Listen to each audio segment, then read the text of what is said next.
what's the sounds of almost like 3 things being pressurized and shot as you hear it in quick succession from this tree right here.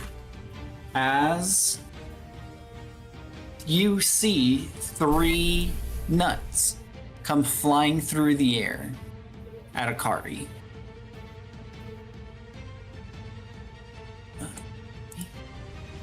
This one.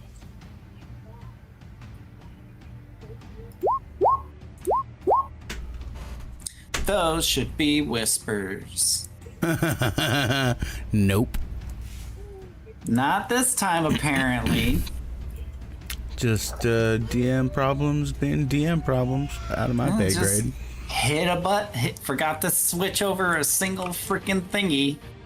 Anyways, Akari, a 15, a 21, and a 27 to hit. 15 will miss, the 21 just hits. And the 27 will obviously hit. I'll just roll them out here. You take 14 points of bludgeoning damage as 2 of these nuts smack you in the head.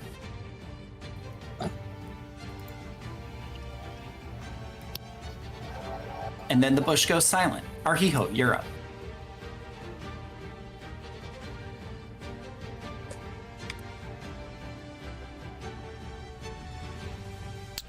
Okay. Well, this isn't naturally good. I will go ahead and pull my sword from my hip, enacting Sacred Weapon for my bonus action. And he pulls back his sword and will javelin a holy beam of light into the back of Akari, using one of my fervor charges, going down to 7, and I'm gonna hit him with a fervor heal for my action. And you're gonna heal for 19. Thank you. Absolutely. And then Arhiho pulls his shield and holds it up towards the trees, not knowing exactly where this is coming from.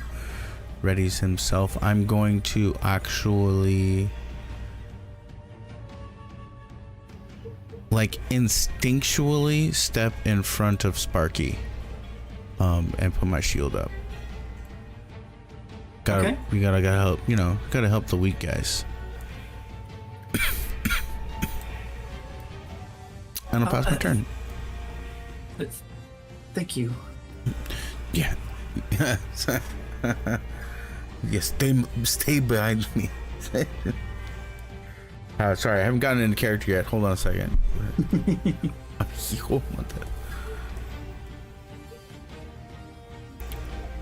Do not stay in the open. Get behind me. And I step in front of him, raising my shield and my sword to my shield as well. And pass my turn.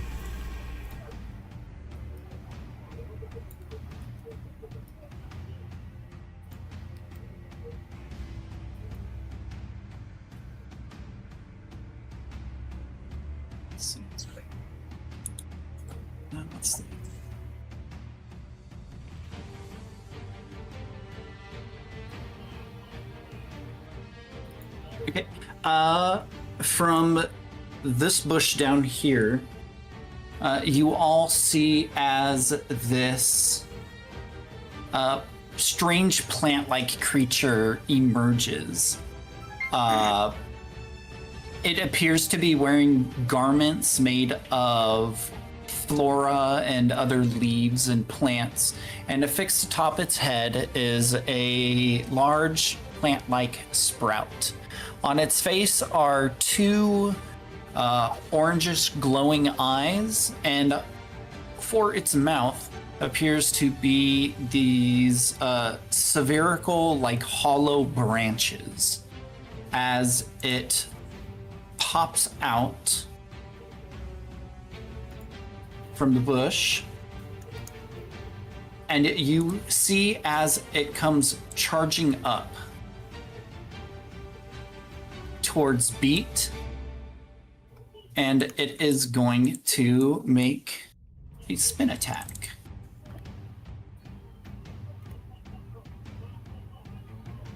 So as it runs up, you watch as it turns its petite body and kind of begins to rotate as it lashes its head at you like a whipping vine. This is going to potentially hit Akari, Beat, and Arhiho. Does a 27 hit you all?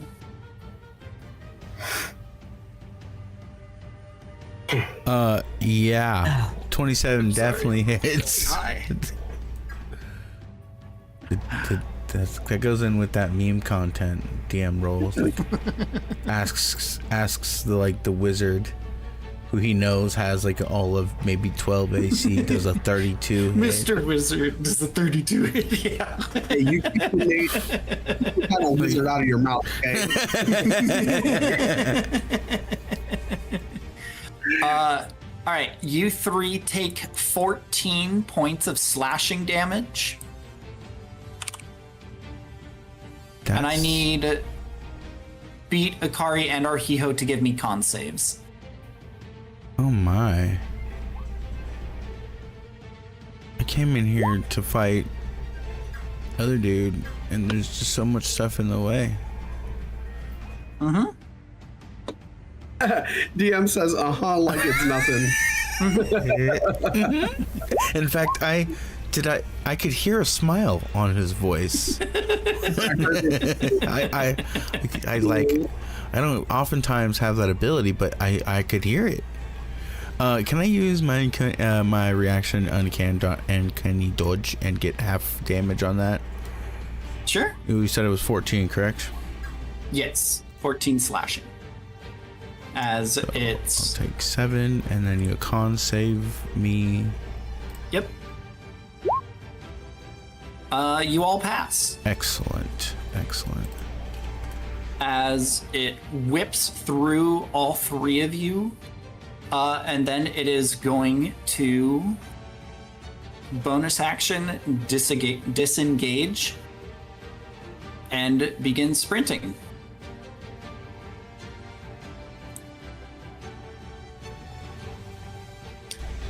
With that, Sparky is up. Son of a bitch. After the creature whips past you, you hear Sparky say, "Oh, thank you so much for catching it. Here, I got your back."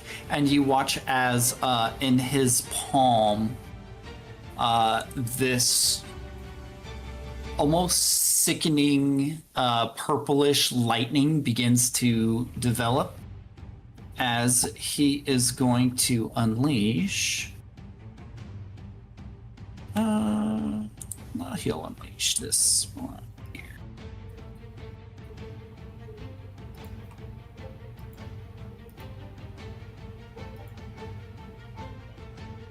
Okay, we need to do one of these.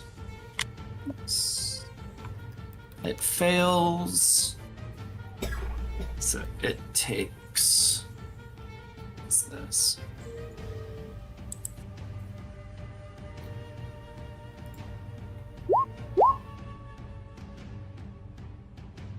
I need to add one more.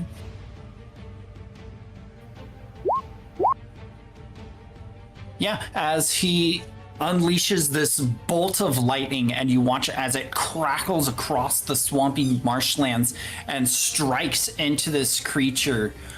You watch as the creature almost chars, but it keeps trying to run away.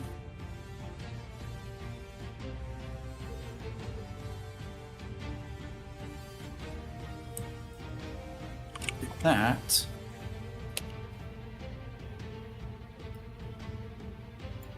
is going to come to this one.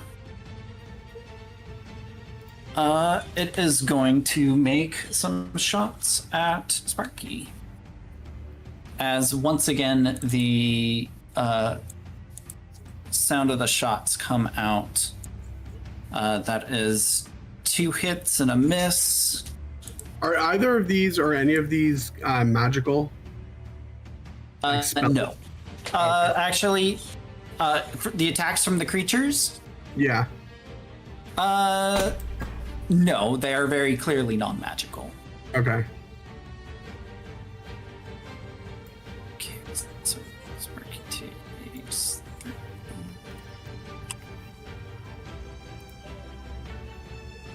All right, with that, Akari, you are up.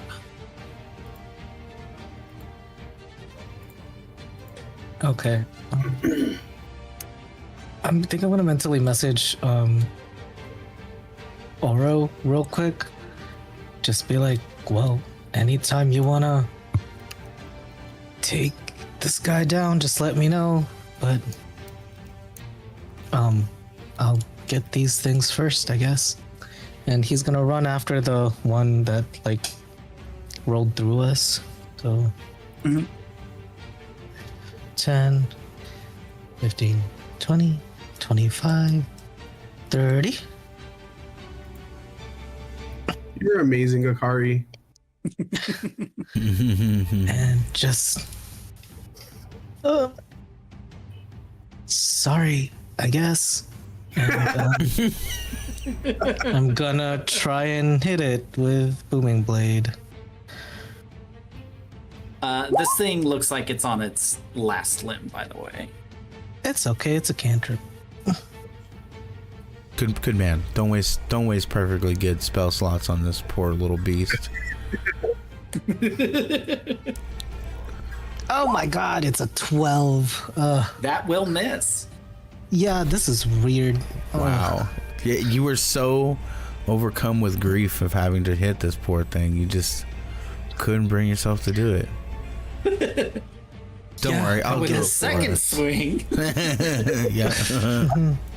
No, I used Booming Blade, so that's actually my only swing. So that's it.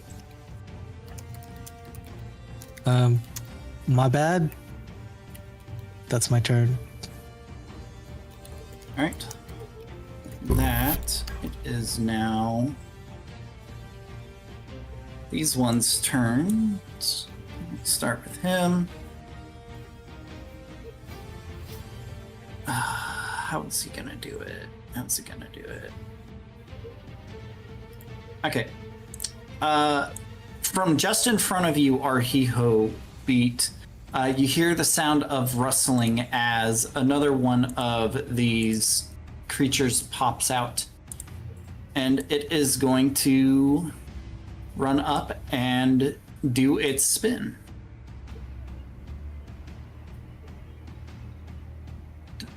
I really need to stop closing these every time out of habit.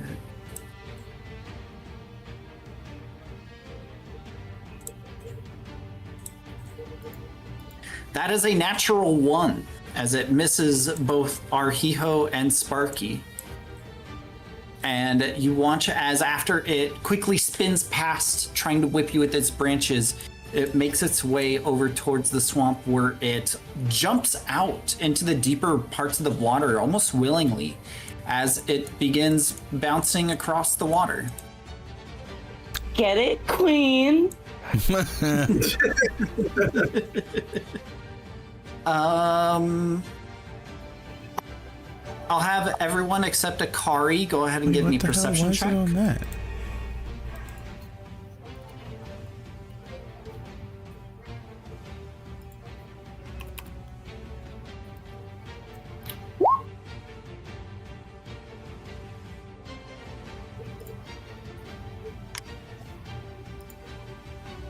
Where are these nat ones coming from? Holy. You know Better what? here than on Nyx's wisdom saves. Oh my gosh.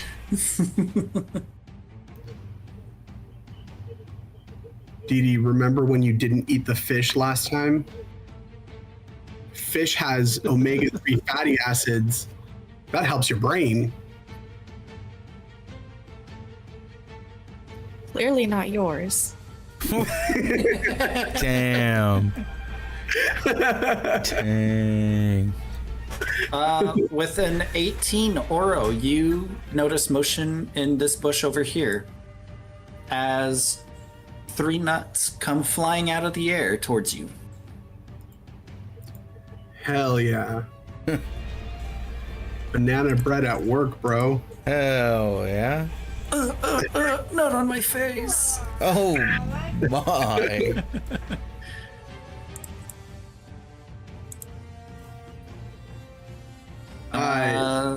Dodge them? They're ranged attacks. Did they fail? Those are 3 hits. So the first one comes down, smacks you for 9. The second one comes down, smacks you for 5. And the third smacks you for 4. So 18 total bludgeoning. What? Ah! Beat is very uncomfortable with the fact that you did not ask for permission to touch him. To who? The bush? To the nuts. Everything. I'm uncomfortable with all of this. As Laura stands up, you just hear a as he gets a big round red bulge on his head. I can see Pete yelling out into the friggin' ether, I did not give you consent to touch me! Beat is very upset. And then because you guys are closer, Arhijo and Oro, you also see movement from this bush as 3 nuts come out and try to strike Dee Dee.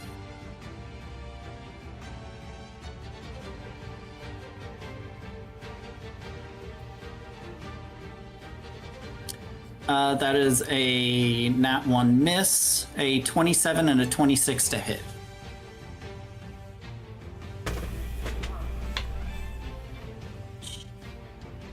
He looks muted right now.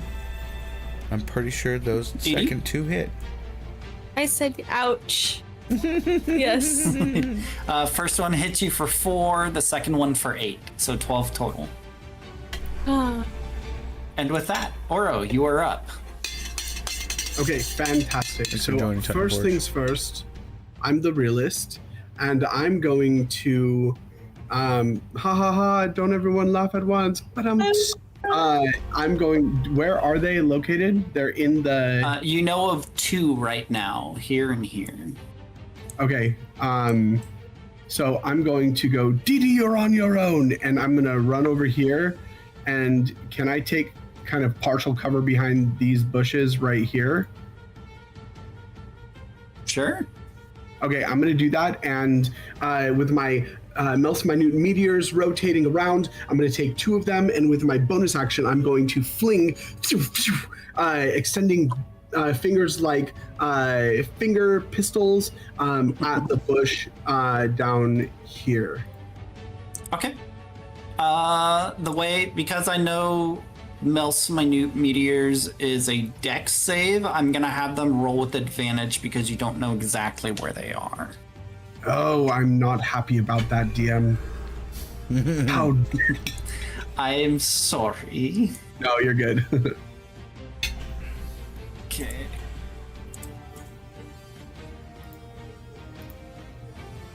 Oh, both 8. Nice. It's 2 meteors. Yep. Okay, he does succeed on both. Success is half damage still? I believe so, yes. Yeah, it's half damage. Okay, so 8 damage. Yeah. Well, 8 fire damage. As you unleash the fireballs down there, you do hear some screaming. And then I'm going to, with my second 3rd level spell, cast Fireball at that area. And I go, now I know where you are. You're casting fireball down there. Yep. Okay. On the boat.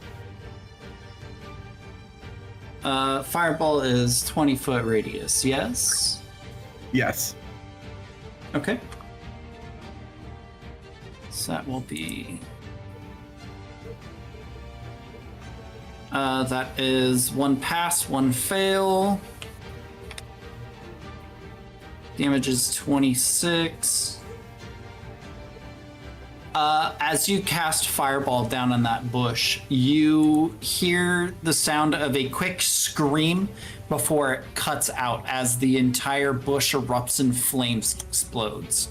Amazing. You watch as the flames cascade outward, engulfing the one that has skipped across the pond of the water as you watch the flames lap against it. As it takes a significant amount of damage.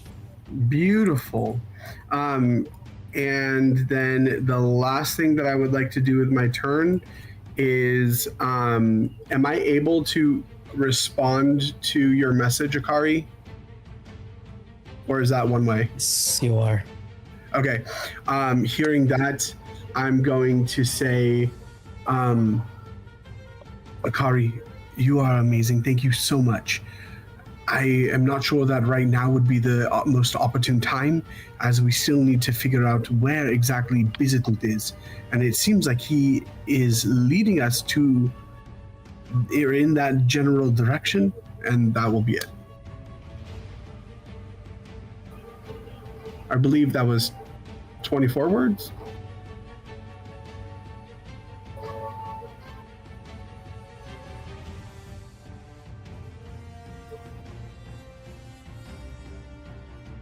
Can I add 2 more? Go for it. Ask Arhiho. Look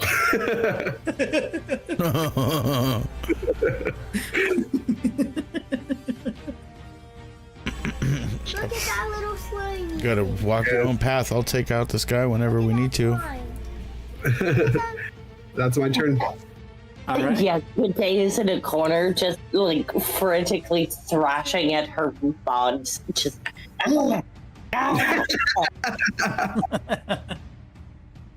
Seeing Akari give chase, a series of 3 will come flying out. Akari, your AC is 21, right? For now, yes. For now, okay. Okay, so that's 2 hits. First hit for 6 bludgeoning, second hits for 10. What is the total? Like, 16. what's the actual number for the to hit?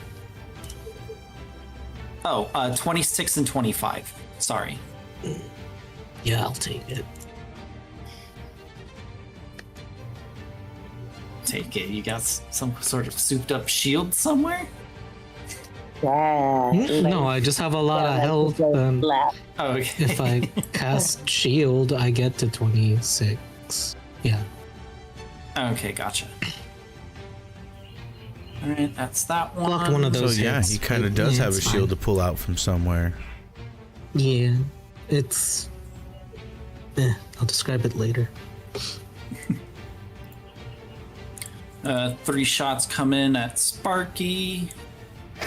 Those will all hit. 19. 3.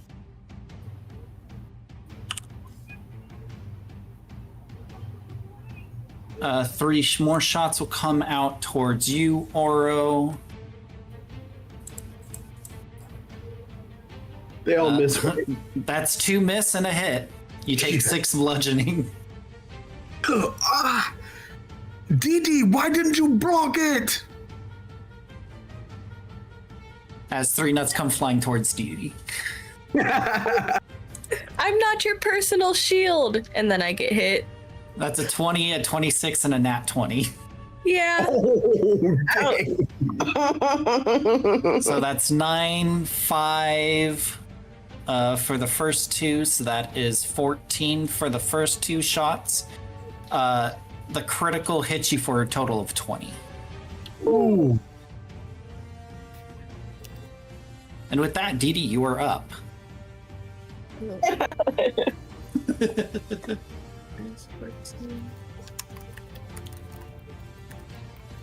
Ouch. Okay.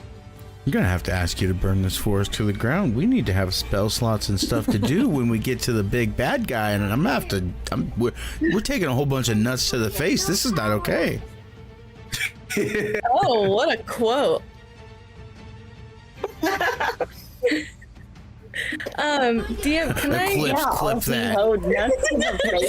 Those that have been hit by the hard nuts, there is like some sappy residue left over on you where you got hit. Ew. Oh, not those sticky nuts. Ew. Sorry, DM, what was your question? can I tell where the nuts are coming from? I mean, They seem to usually be I hope the coming answer is around yes. From the bushes around you, but those would be the only 3 that you would have taken note of. Can I moonbeam this bush? Go for it.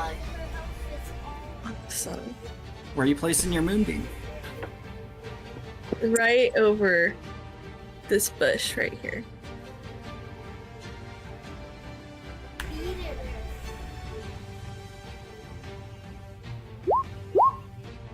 Oof. Low rolls. 5-foot radius. This is the ticket.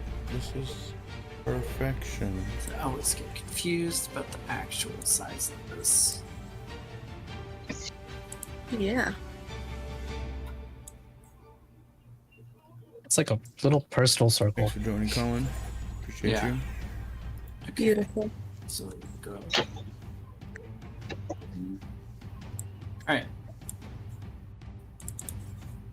Here is your moonbeam circle. Go ahead and ping where you want it. Right here. Okay. Yeah. Negative. For 11 radiant, need to make a minute. They fail. Wonderful. Right, so they take the full 11 as the cascading beam of light pierces down into the push. You hear some screaming.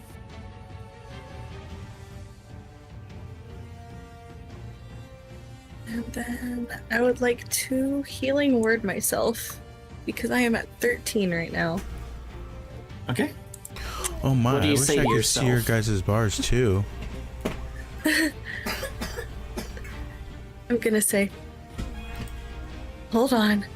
And I'm going to put my hand over my arm and I want to step back this way.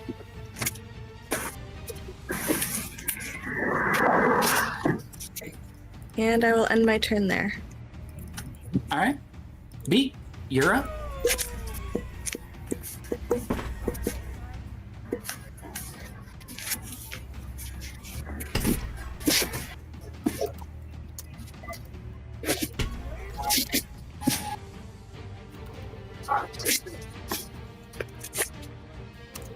Beat.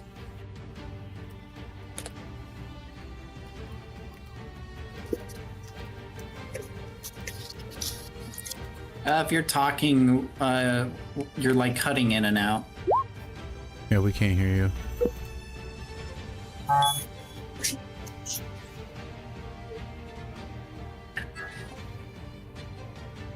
Seems like she's trying to talk, or is picking up something. Beat! Yeah. Where art thou?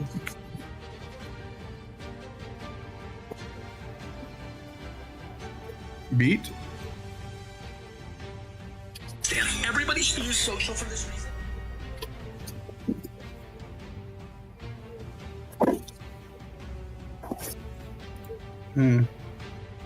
I don't know. Yeah. Do not know. We keep rolling. Okay. He's too scared. Or he. I guess just to kind of keep things rolling, but also still do good stuff. He'll throw out a vicious mockery here.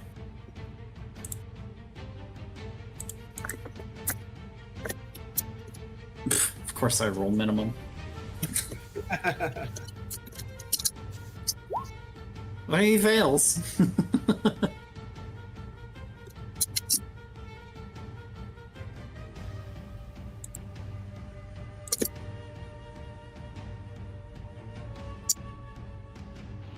All right, keep the ball rolling.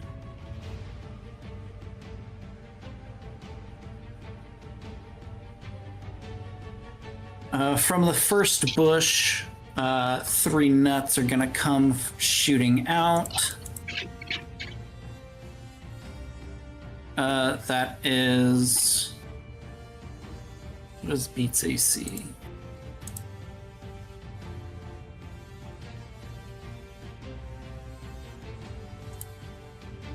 $13.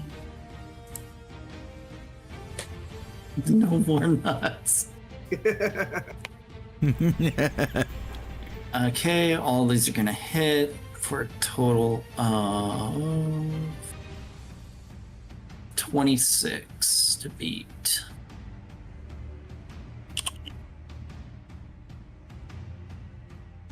Arhiho, you're up. Okay. So Akari doesn't look great. I'm not sitting too hot. Dee Dee over there is looking like she's about to be bludgeoned to death by nuts. How's Oro doing? I am half HP.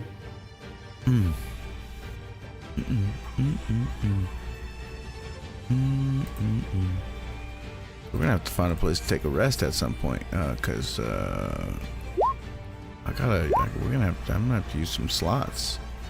All right, I'm gonna use one of my pulse slots, and I'm gonna go ahead and first for my bonus action, we'll go ahead and stack up my secondary buff, casting Divine Weapon, channeling dark power through the area and into the sword, sending it in with its second buff. And then for my action, we'll go ahead and cast Sacred Pulse. So we're gonna do that, a 3d6 plus 8, and that heals everybody for 22, except for, unfortunately, the spell limit. So I'm sorry, Sparky. There's nothing left for you, Sparky. Darn. Whoops.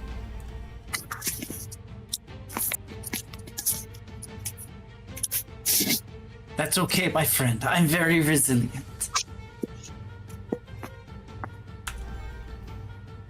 All right, so everybody heals 22? Yes. Okay.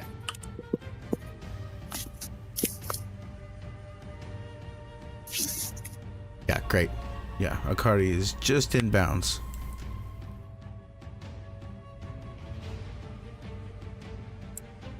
And then I will...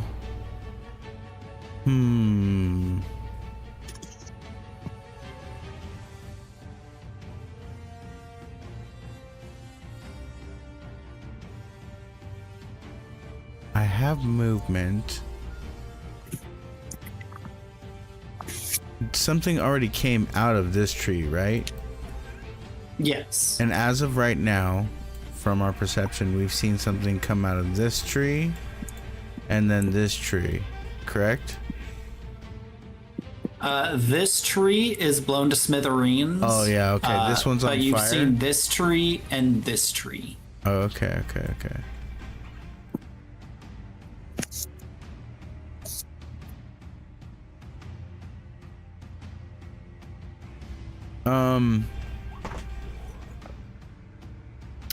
I'm gonna go ahead and for my movement, I'm gonna go jump into that tree.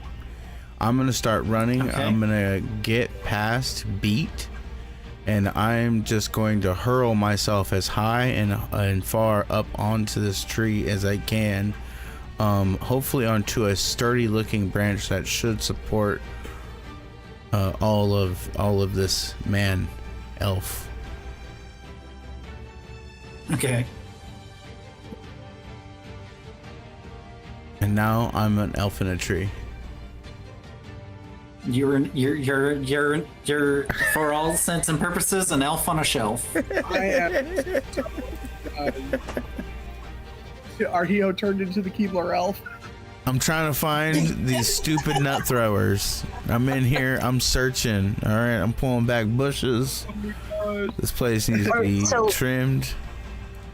Go ahead and give me an investigation check. Crackle or dope. pop? Wait, one more time. Oh, I said, are you snap, crackle, or pop? He's the one that makes the cookies. I'm the elf in the background that actually does the labor. I'm baked. Nice to meet you. I'm Geraldine. Yeah. I help bake the cookies on The the name's night. actually Walter. Oh, gotcha. Gotcha. So you got Geraldine on lock from out in the Bronx? Got it. From out in the Gotcha. Investigation 14. There you go.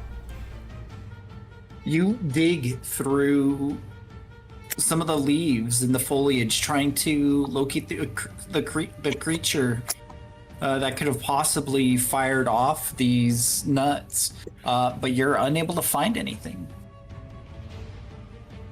All right, I passed my turn. I'm gonna find these little fuckers. Grab it by its scrawny little neck. Look at it right inside. All right. With that, it is the one in front of Kari.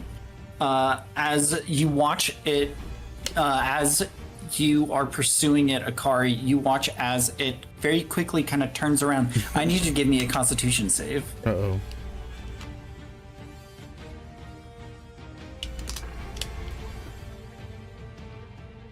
As it spits a nut at a rock by your feet. As it flashes brightly, you manage to succeed. With that, it is going to kind of curse under its breath as it will bonus action disengage and try to run away some more. You watch as it goes 1, 2, skips, skip, skip, skip, and it keeps on moving. With that, it is Sparky's turn.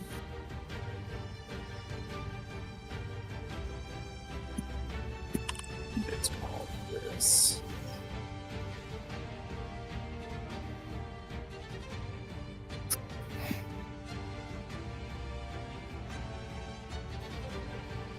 Yeah, this is what I was looking for.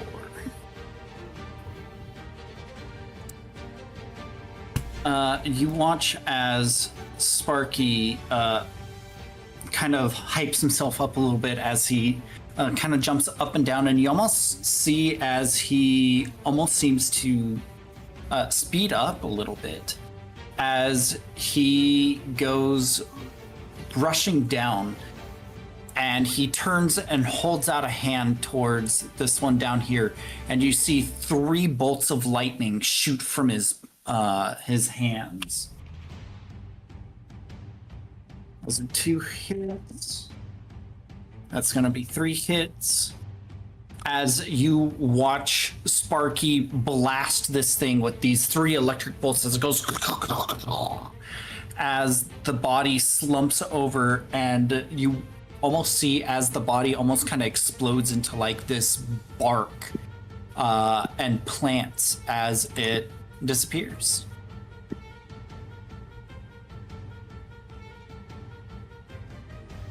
With that, Akari, as the one rushes to get away from you, You hear from a nearby bush as another one jumps out, and it is going to come rushing towards you, and it is going to spin. That is an 11 to miss.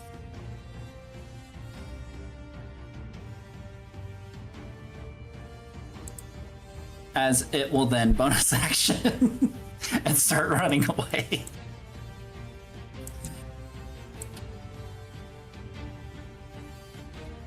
With that, Akari, you're up. He just finds these things really cute, and he doesn't really want to fight them. But, okay.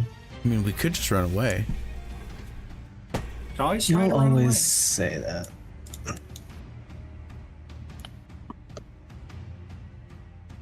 Look, I'm really sorry. I don't want to do this.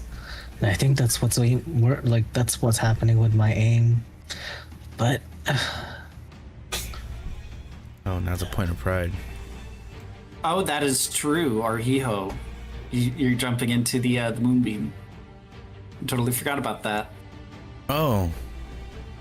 Oh, is that what that circle is? Yes, that's what that circle is.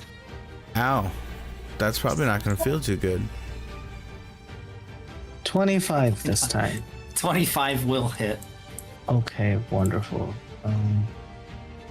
So that's 10 piercing, 2 How would thunder, you like to do this? 3. Okay, cool. I kind of just like point to one of it, then look away, and then swing my sword down.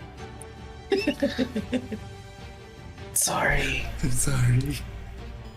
And as you do, your sword cuts clean and deep as you watch its eyes, as you imagine from behind your arm, flicker out as it dies and crumples into a pile of bark and leaf. That didn't feel right. And I used my last movement to go right here. Okay. And everyone except Sparky just hears in their head, that didn't feel right, as I end my turn. Okay, what does this trigger? The spell's there for this time on its turn, or starts its turn there. Okay, so DD, go ahead and roll for Moonbeam again. For Moonbeam damage. Okay. That's another fail.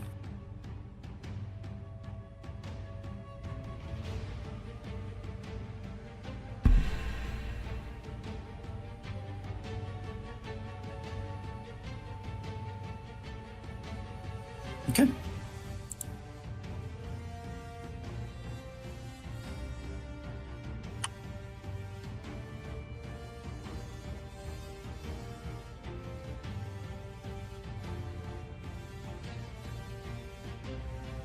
All right.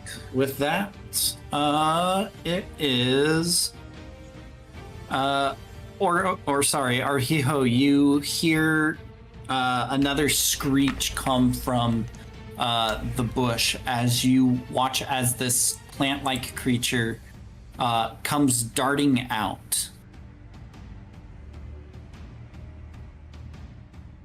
from the bushes and goes skipping across the water before it turns, and it's gonna shoot 3 nuts at you. That's a 27 to hit, a 28 to hit, and a miss. Yep, definitely 2 hits. 15 bludgeoning. And I will use my reaction to Uncanny Dodge for All right. 7. Round down, round up. Round up. I typically round down.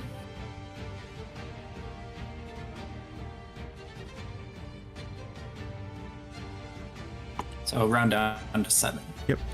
Oro, you're up.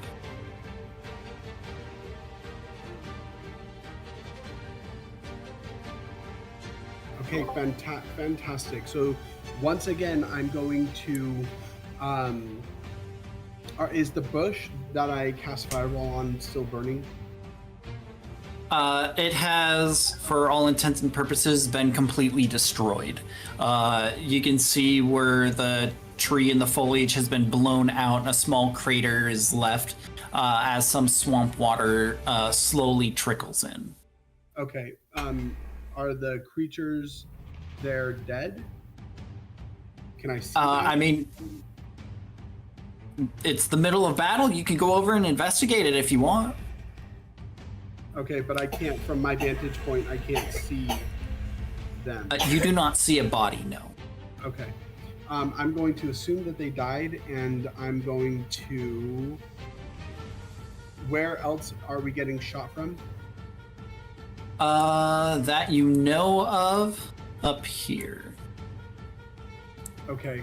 I'm going to see... Thank you for everybody stopping by. Appreciate you. Right, I'm Anybody? going to turn and Zachary, thanks for coming be in. satisfied with the damage that I inflicted on the bush and whatever those creatures are, and then I'm going to send 2 more of my Melts Minute Meteors at the bush, aiming for wherever those nuts are coming from. Okay. Once finger pistols. Like Yu Yu Hakusho. 1 pass, 1 fail. Fantastic. Let's kill these sons of bitches. How dare they inflict pain on my Arhiho? Go ahead and roll damage. Ah, there it is. And then my action, I'm going to use my last level 2 or level 3 spell, and I'm going to once again cast Fireball in that direction as well, on that bush. Okay. The correct save by the both of them. They both fail. Yes!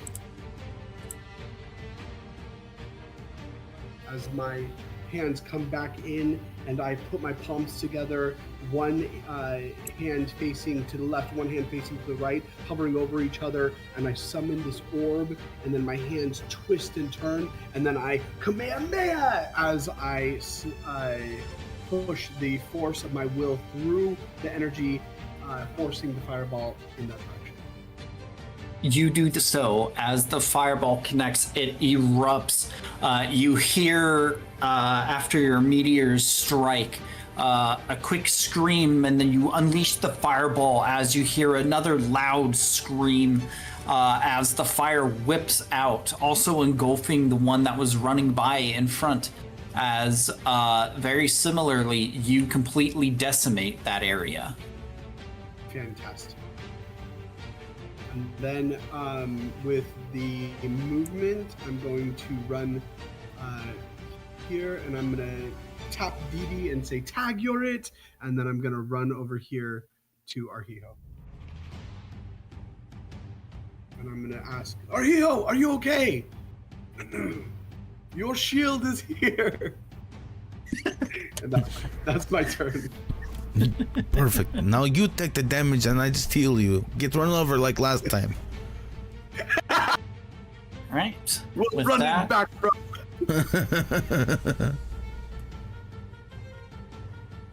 And that's my turn, DM. okay. With that, it is some of the scrubs' turns. Akari, I need you to give me another Constitution saving throw.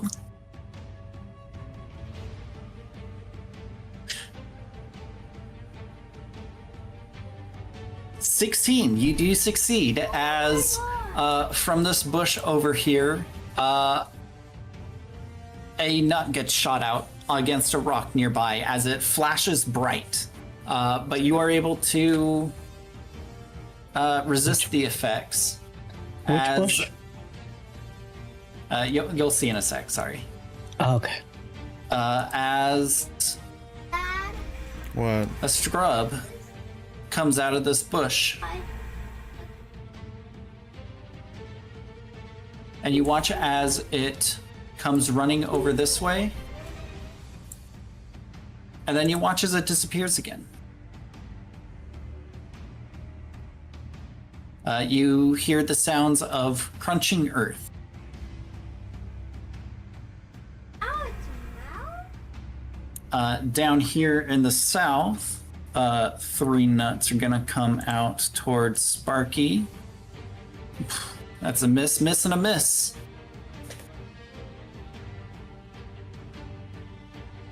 Over here.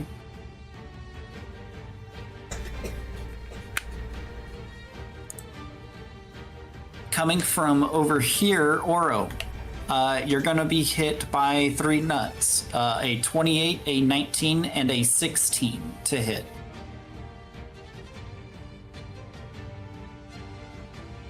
Oh yeah, all of them hit. Okay, first one hits for 3 bludgeoning. The second one, 11 bludgeoning. The third, 11. So a total of 25 bludgeoning damage. Gosh, dang, I am like low, guys. Clunk, clunk, clunk.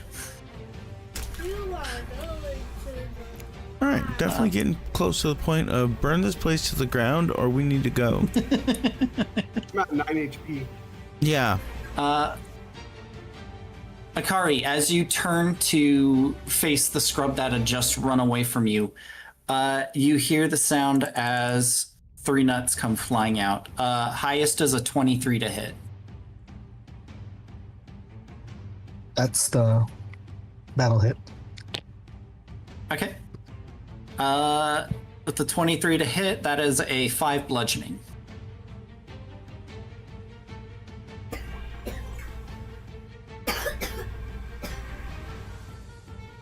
Didi, you're up. And Akari, you got that from that bush.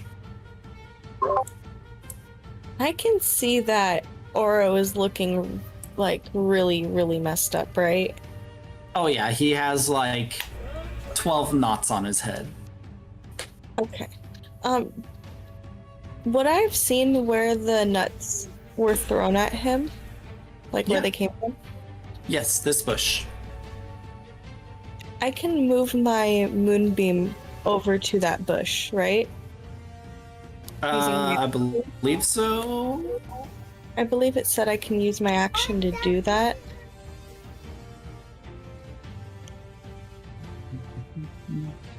Did I Make sure post your it? turns after you cast a spell, you move the beam 60 feet. Do I have to cast it again and do that? No, it's basically you just pick a new spot for it to show up. Oh, okay. Then I would like to use my action to move it over to that bush. Okay.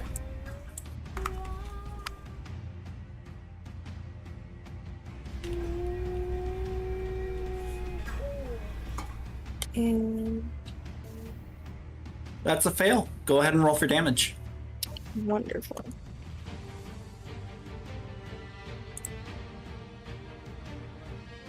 Okay. And then for my bonus action, I would like to use Healing Word on Oro. And I'm going to upcast that. All right. What do you say to him? Keep fighting!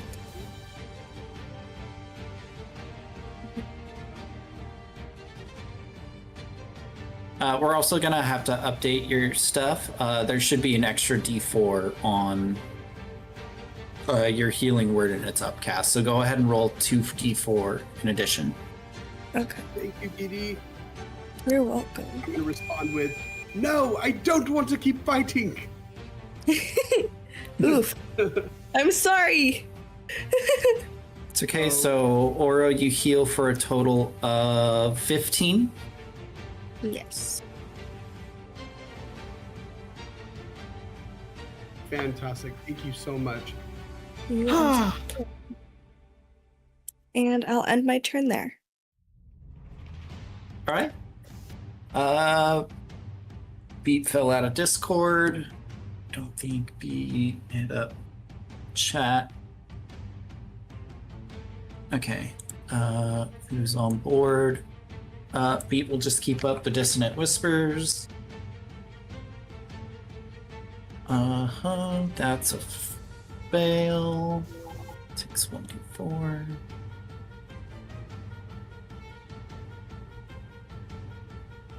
Okay, fucking minimum damage again. All right, with that, Arhiho, you are up.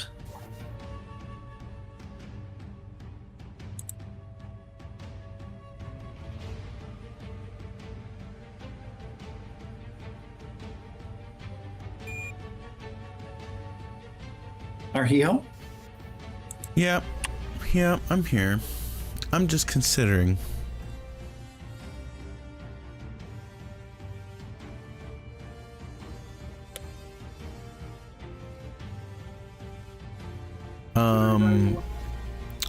Would I be able to carry Oro away?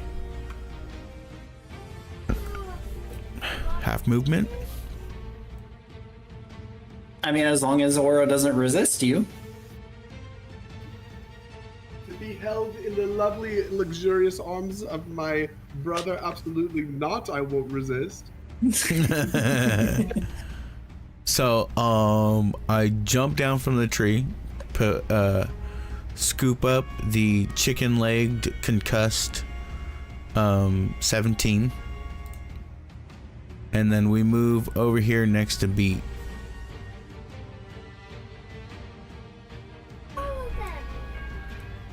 All of that guy. And call out to Akari. We should retreat. This is not worth it. We have other goals. I will send over a... Is he within range? You're just out of range. So whilst carrying the very damaged Oro, I'll go ahead and use another fervor charge, gathering light as we run into my hands, and then sending it into... Once we get next to Beat, I put down Oro on his feet and then slap his back, and when I do, I hit him with the fervor charge. Going down to 6, using this and casting that. You gain 13. Thank you. We are not done yet. And that's a little movement. That's my action. Bonus action. Oh my gosh, Ario, thank you.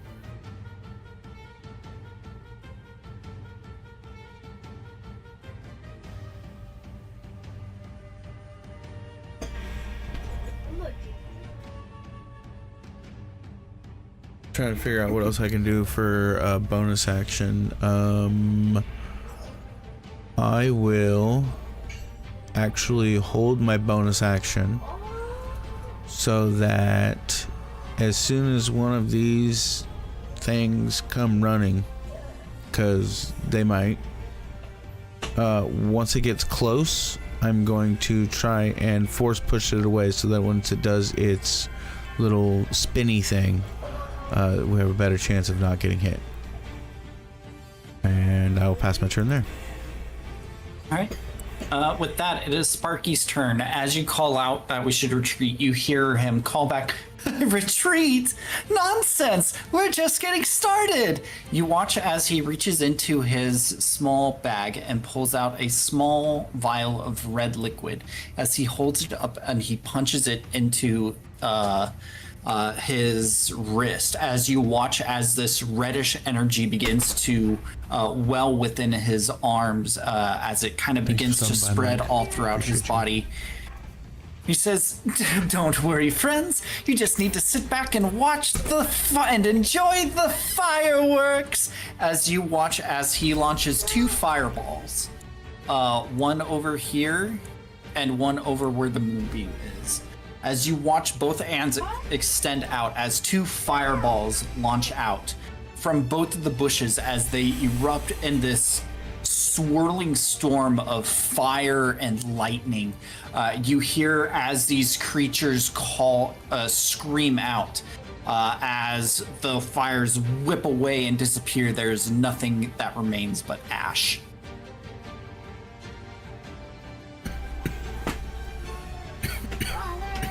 Worry not, friends. Sparky is here to brighten your day. And with that, Akari, you're up.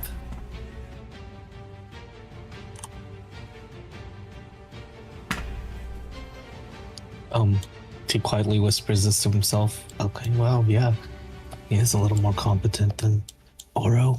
I mean, did he just cast 2 fireballs? That's impressive. He did. First off, I resent that. First off, you didn't hear it. In character. Okay. God, my heart's really not in this fight.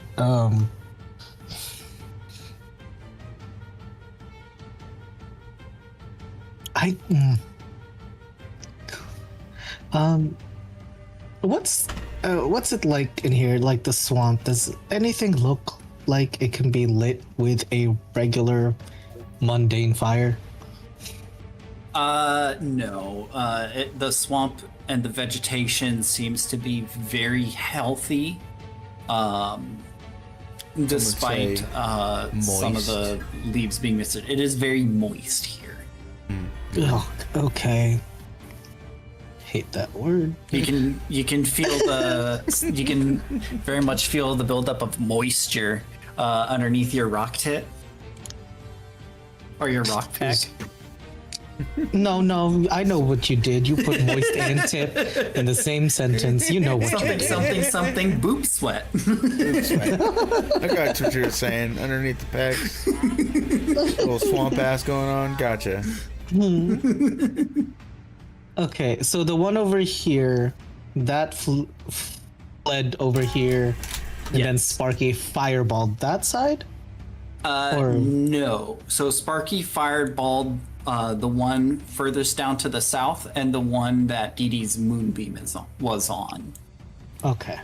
So you know of the one that had fled from you over there, and you know of the one that shot nuts at you from that bush. And then, oopsies. And then this one is visible, right? Yes. Okay, well, I'll just try to get a clear shot here. I'm gonna use my short bow. I believe that should be in range. Where is the range of a short bow? I think it's like 60, so I think it's fine. Short bow? Usually it's 120. I thought. I think the 120 is the disadvantage. Short bow range 8320. Oh, okay. Never mind.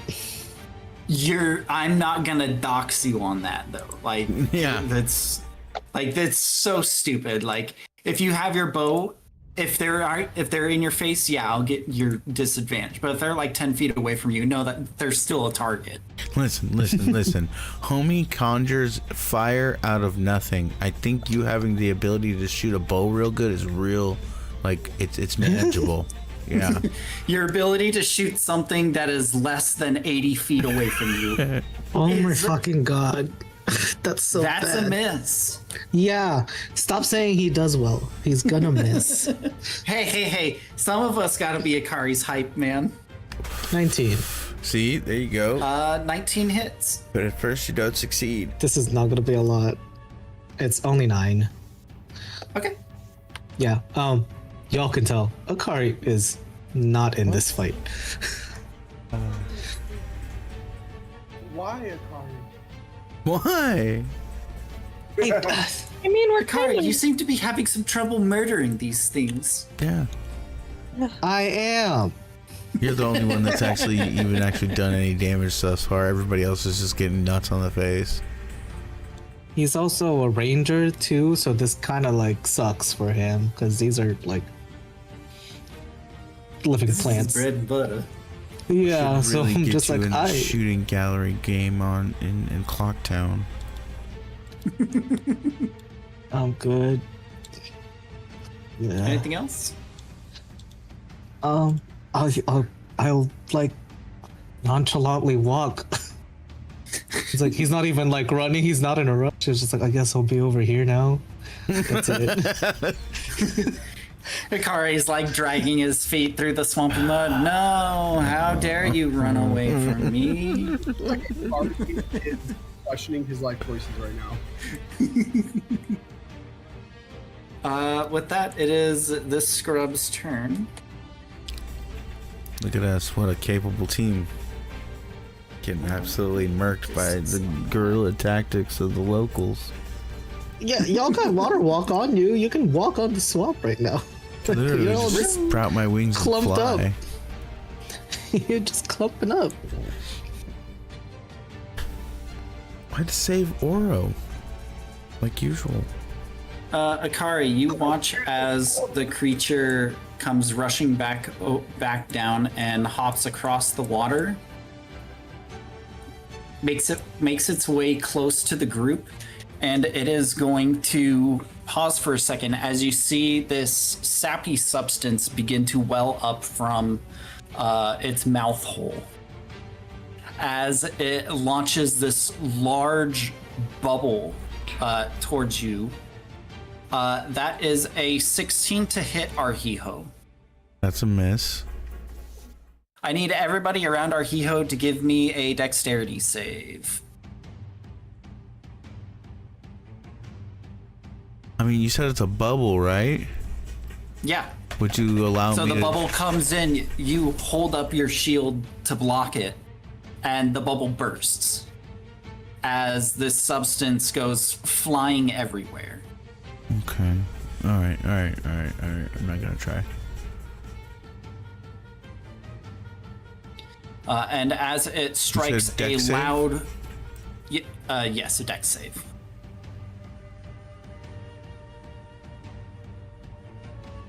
But I just need this from Oro and Didi. Oh, gotcha. Yeah, because it already missed you. You got mine, Didi? It needs... Yes, I got you guys's. Alright, 8 succeeds. As the bubble bursts, it bursts with a loud pop, almost hurting your ears, but the only one that gets hurt by it is Didi as the sound kind of bursts and you hear ringing in your ears as you take 2 thunder damage.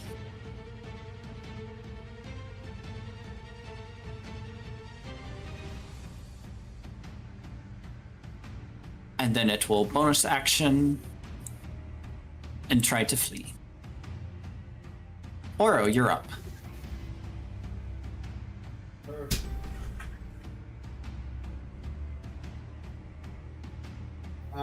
I'm going to use the last 2 of my Melf's Minute Meteors. And where are they? They're over here in the yellow circle? Just below the yellow circle. Oh, these guys? Yep. Perfect. I'm going to run over and I'm going to send the 2.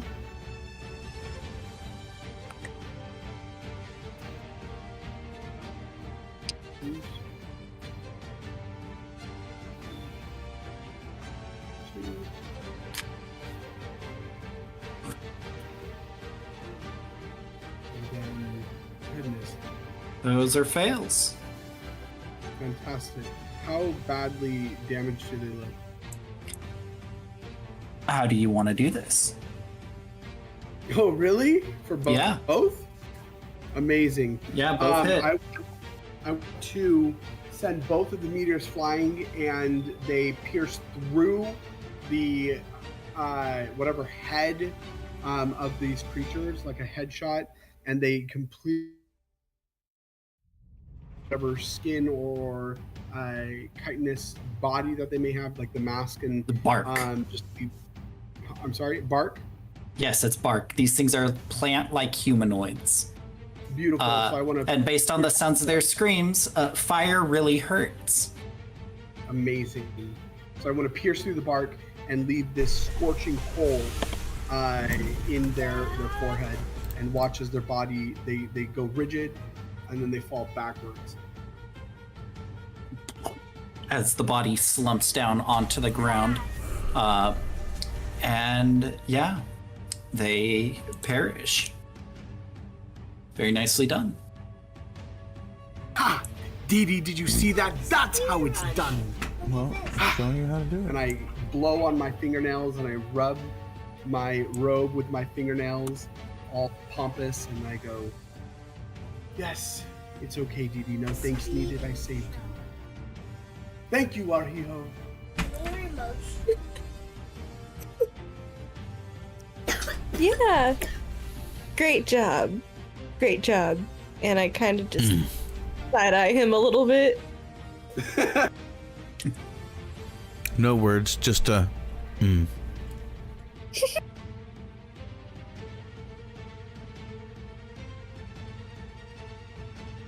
Anything else, Ornaris? Nope, that is my turn. Was that a no? That is my turn, DM. Okay. With that, it is the scrub's turn.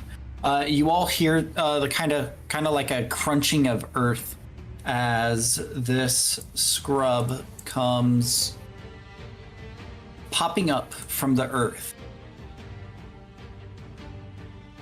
And you watch as it arcs up and it makes it shoots a single nut towards Akari. Akari, I need you to give me a Constitution save.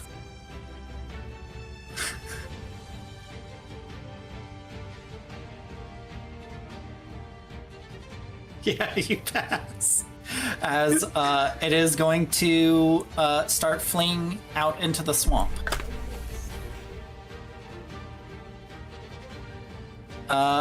And with that, as the nut bursts, and it goes fleeing off, Akari, you look up, and as you do so, I need you to give me another Constitution save. Yeah, you succeed as you hear the rustling of a bush after the flash, as this scrub appears and begins retreating out into the swamp. Does anyone give chase? I would like to fuck, what is the Rangers have the thing where you can track yeah, favorite foe. I would like to favorite foe this thing. Or no, never mind. I have to hit it first.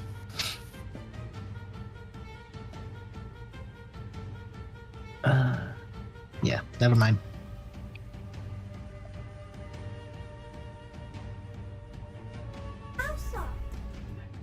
As they go fleeing off into the swamp, the tension in the air seems to almost die down as the natural sounds of the swamp begin to roll back in.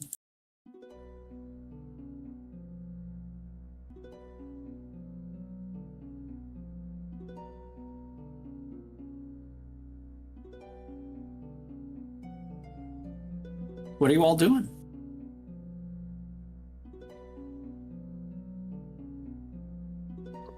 Be summoning my moonbeam. I'm gonna be checking my injuries and then checking everyone else. Still waiting to get attacked and seeing if I'm gonna have to freaking force push something away. Yeah, I'm prepping definitely.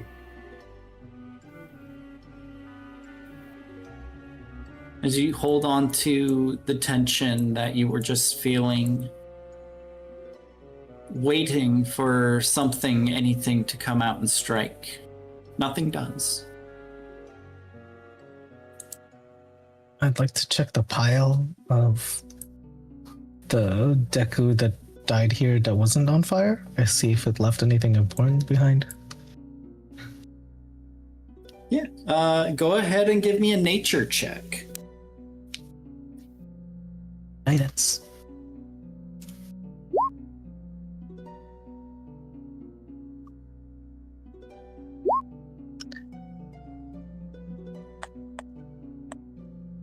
Yeah, never mind. It's a 9 total. The 9, you go over to what look the charred or the remains of the scrub that you had killed. Its body no longer moving. You kind of look where the damage has been received on it, where the wounds have been cut deep, and they appear to be made completely out of wood. And as you kind of move it around this way and that, tumbling out of its mouth is a single nut, about the size of your fist. I have to do another Constitution save, sir. No.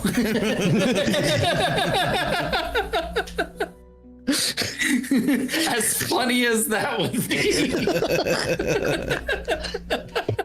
Because goddammit, these nuts are gonna work on you one of these days. Oh god. Some Deku nuts. Yeah.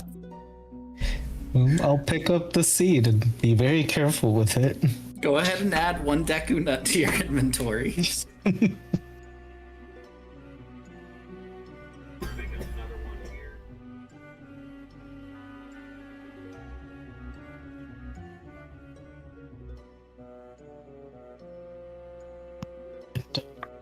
I'm not even gonna try and look at the burnt ones. Just gonna ask the group how they're doing. Yeah, definitely do a general inspection and just who's at what. I'll use definitely a couple different slots and cast healing word also. I just did a mass healing word for everyone. Go ahead and add an additional 2d4 because that's what you'll be missing. Yeah. Okay. How do I fix that? Ooh, nice. Ooh, we like to see Max. Oh yeah. So you have to go into the character sheet and the attack roll, go under the gear, change the value, and then you have to go over to the spell sheet and go under there and change the value for upcasting. It's a fun process. Okay, I'll do this after 9. Yeah, no, it's so bad. I just do it myself. I just have to remember because my other character does the same thing. It's annoying to keep up with. Lovely. Okay. Maybe I'll just write a note.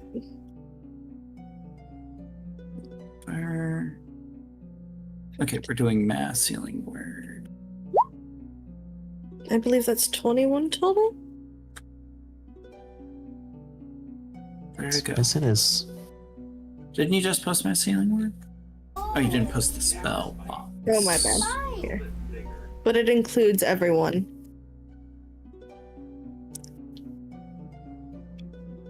Yeah, and whoever looks the most. It's your choice, so you can choose to exclude Sparky if you want.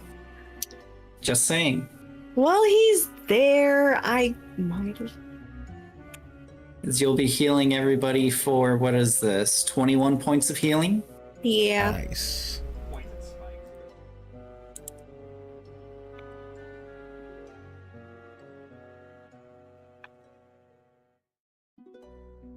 I feel like it'd be weird or suspicious if I left him out, though. What do you do? This guy. Look at this guy, Dad. He made a I'll heal him. If we have to deal with him later, we can deal with him later. Okay. This is what Thank you. I really appreciate that. I can really see why you keep these folks around 17.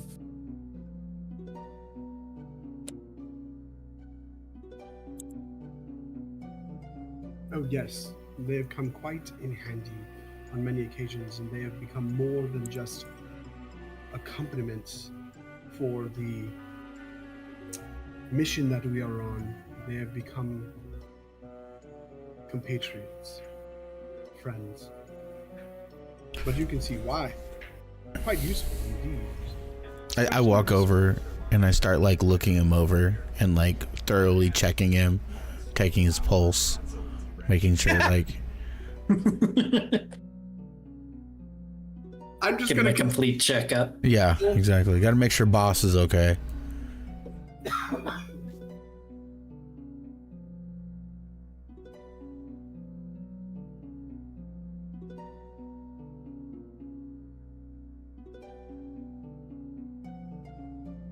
Yeah, we'll play it out. Yeah, I didn't mean to interrupt you. I'm just saying you can keep going, and that's what whilst you're speaking to him, you know, Look at got to make sure. Dad. Look at So- that. It is important that we continue on with our quest. You know that the High Vizier is waiting for their Really? reports on this, and so I believe you were taking us to Bizatooth himself. Is that correct? Oh, no. We are on our way to complete my mission from Bizatooth. Right, but I told you that we needed to go to Bizatooth in order to ensure that we. Exactly, and that's why we gotta go complete the mission first. He's coloring that. You dare talk over me! Now I look at outrank his you. coloring it. It'd be best for you to mind your Better than ranking, me, Dad. Look at his coloring. Sparky.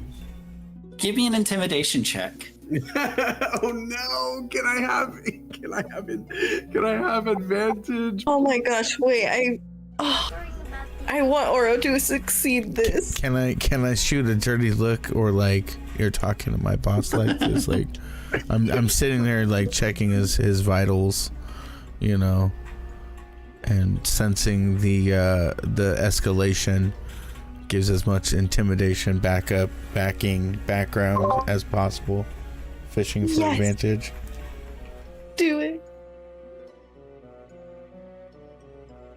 Because you're assisting, he can roll it straight. That's gracious, DM. You are a fine and mighty. Because if you gracious. didn't, he would be at disadvantage.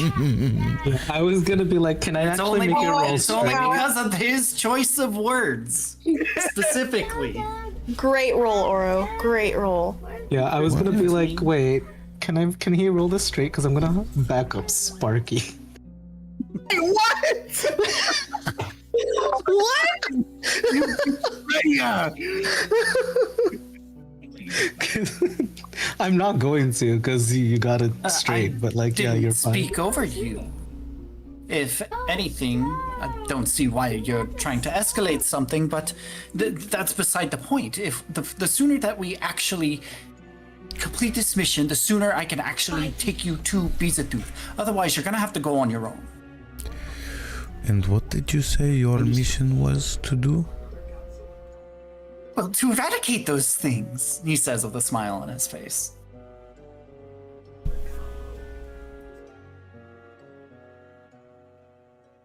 They have a holdup placed out in the swamp.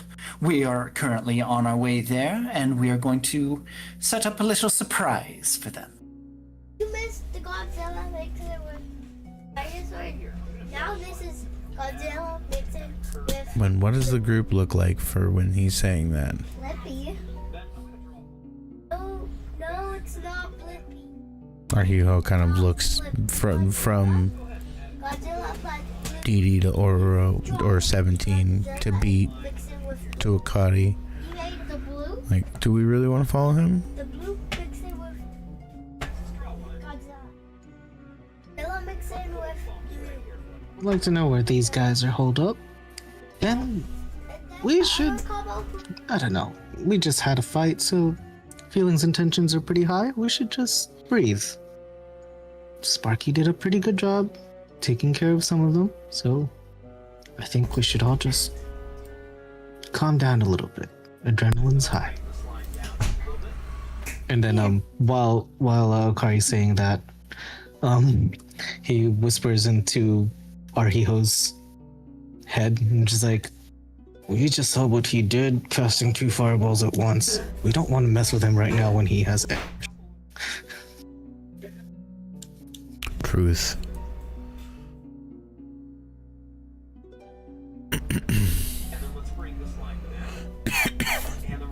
All right. What would you have us do? Well, you see, probably about like an hour still into the swamp is where the fortress is located. We've already had the place scouted out with some spells, but we actually have to go there to set up the actual spell to destroy the place. So, when we actually get there, what I'm gonna need is 17. You and me are going to go up to the base of the fortress, and we are going to set up a massive spell to completely decimate the fortress. Okay? And well, we need to be silent about it. We need to be careful and stealthy. Perhaps the rest of you could provide us some cover?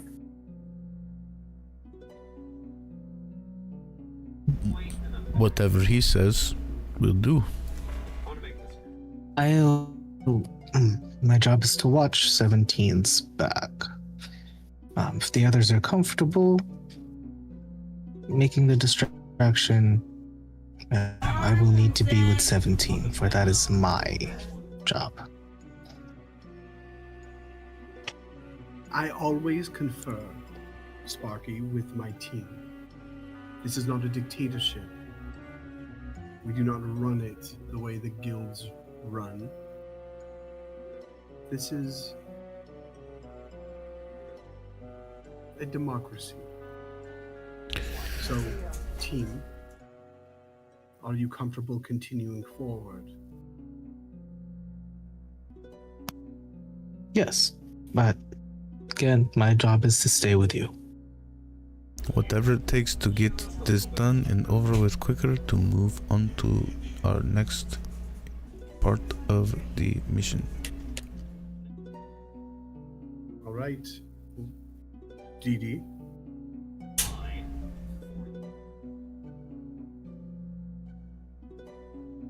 Are you always throwing shade? I don't say that in character, I'm sorry.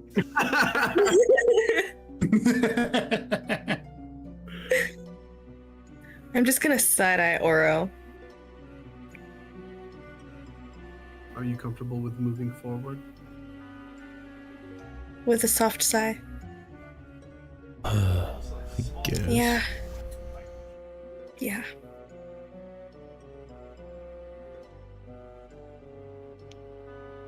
An hour, he said? An hour to get there. Okay.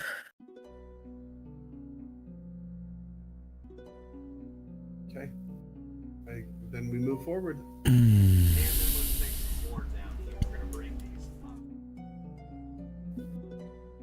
All right.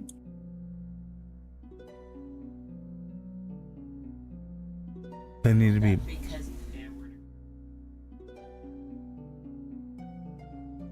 Sparky, can we talk Yes. as we're walking, DM? Yeah, of course.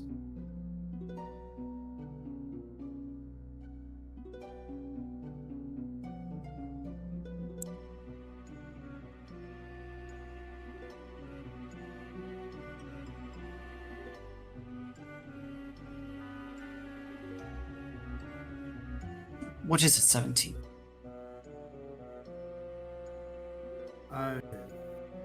Tell me, what do you remember of the factory in which you were created? The factory? Luke doesn't have spikes. It's not much of a factory, more as a nursery, if we were to use the proper terminology here. But I mean, unless you're referring to the other factory. I You know you could do it on the other. Just like this. But tell me about the nursery first. You've piqued my Well, it's where all of us are created. All of us of the elemental pillars.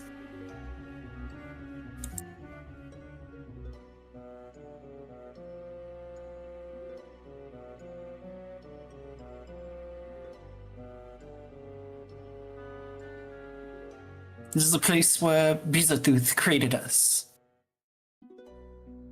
All 8 of us. Well, one of us is currently missing, but they've been long since missing since I was created. Well, Yes, I remember that well. Tell me, what do you know of this one of us that is missing? oh, well, I mean, Bizatooth calls him the original. OR0. He would call him. The original Subject 17. And when did he make you? Oh, well, I mean, what is your earliest? What is the first thing you remember from the compound? Was it the lights? it was funny enough. Bizatooth's voice. You see, I've always had this weird crippling condition. It's part of what makes me one of the up-and-coming failures. Which is why this mission is so critical, that we must succeed, otherwise, be recycled like the rest. But the first thing I remember was Bizatooth's voice, cutting through the slow, constant drag of everything.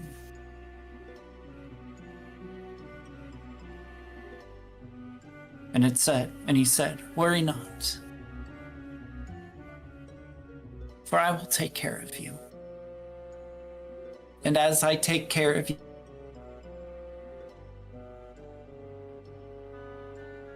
forever and always."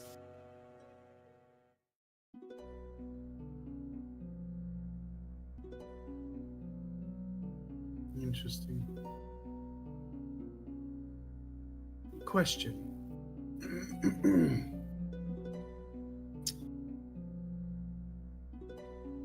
The elemental pillars.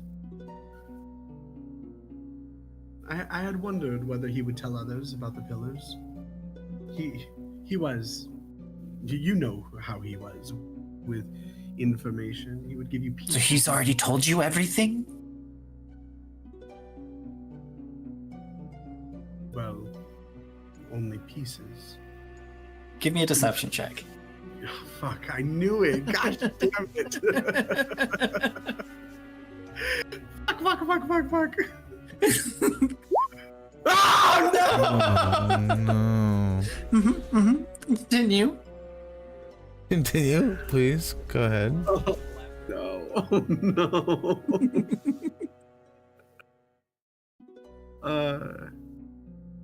You know, he would never give the fool.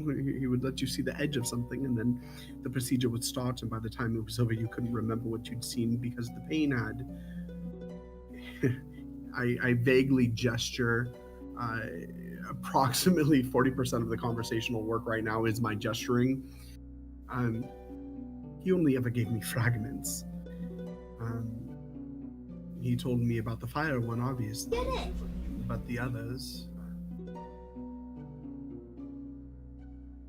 Compartmentalized is the best phrasing for it. That framework, you know, is how he would handle all of his experimentation. Every experiment only knew their piece, their function. He would never let one units of the full. But what did he show you, Sparky, about the pillars? How much of the full picture did he let you see? Well, you're looking at one of them.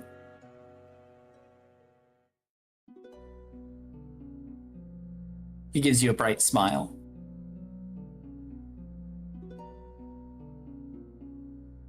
I am Sp.4-RK13. I'm the Pillar of Lightning.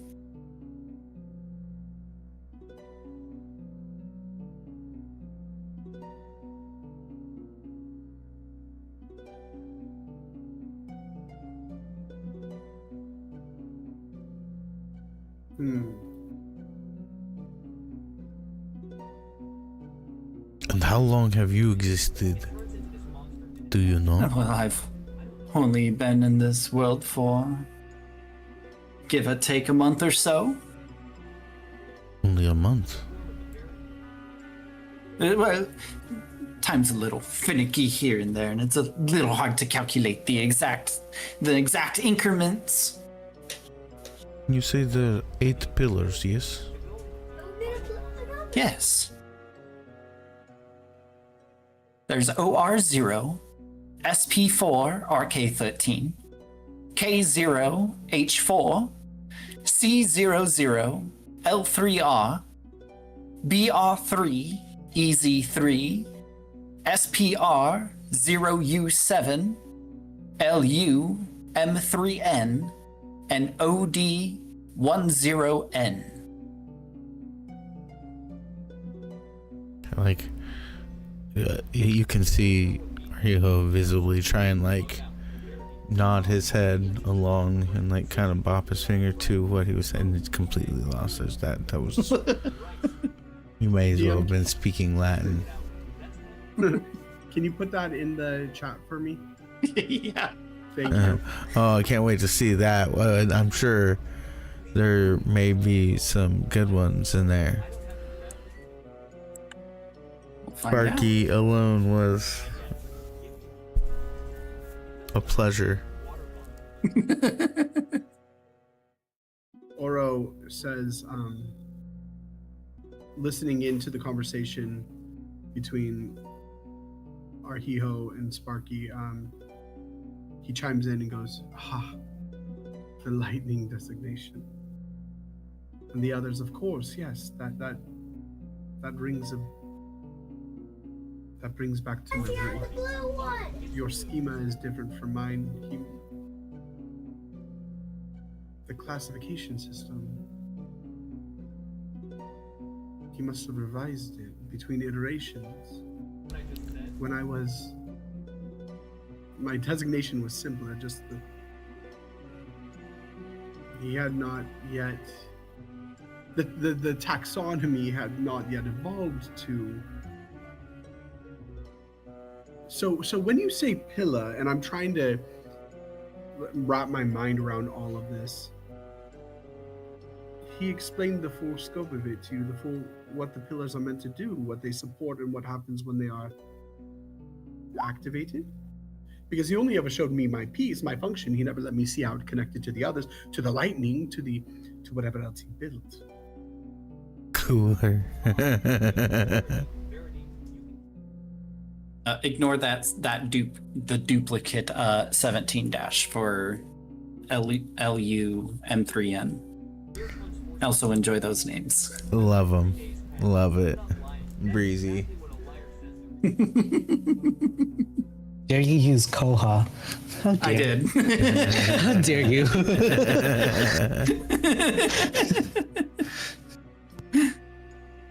Holy shit. Are we Android 17?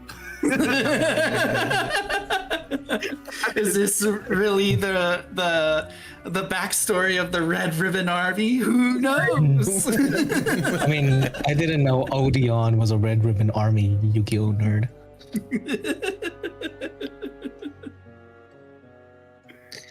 So Sprout, probably Earth, Breeze, obviously air, cooler. What are you making, Koha? I'm so scared for Koha. Moonlight, Odeon, is Odeon dark or whatever? Dude, Cooler from frickin' DBZ, that is dope. Yeah. We're fucked. Yeah, real. There's 8 people that may or may not have the same power as Ornarius and Sparky. Great. You get them all into a room. Great. I'm sure. So like fire and lightning. Are they all as eloquent? Eloquent? There we go. DM, I just you because this is genius work.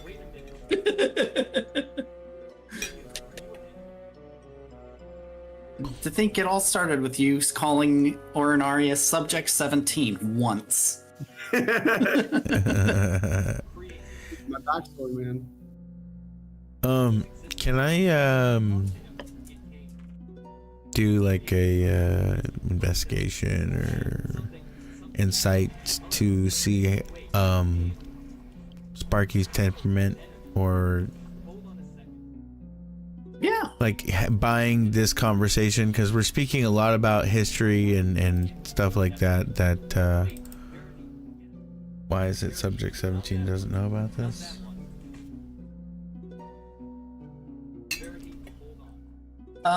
He seems to be a little suspect in his reactions to some of the questions.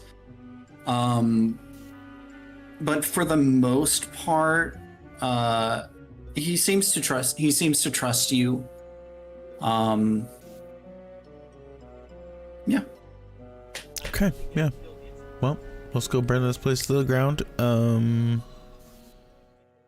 Yeah, anyways, my bad. Yeah, keep going.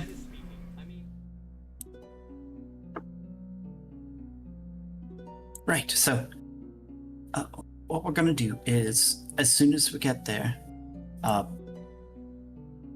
well, sorry, I'm getting sidetracked because ADHD brain forgot what your last question was. We were talking about, and this is to you, Oro. We're talking about the pillars. Well, to tell you the truth, I don't really know all that much either. All I know is that Bizathuth has me and some of the others swap out here and there, and we'll swap out and we'll go down to the factory and spend a couple of days, if not a couple of weeks there, and then we'll be sent back up and sent on another mission.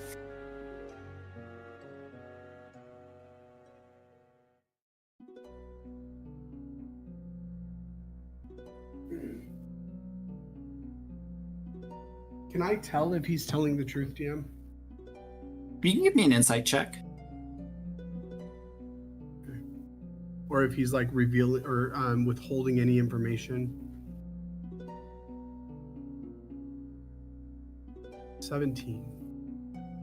He appears, based on his gestures and mannerisms, the way that he's talking, it's very strange. It's almost like watching a mirror, where a lot of the things are similar, but there are a few things that are different here and there. The way that he always seems to almost crack into a bit of a nervous smile as he answers your questions. But he appears to be telling the truth. And he doesn't appear to be holding back any information from what you can tell.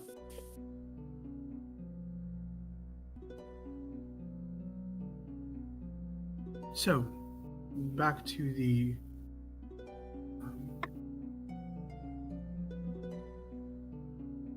that's good to know. Thank you, Sparky. This will go in the report that you have been an upstanding individual.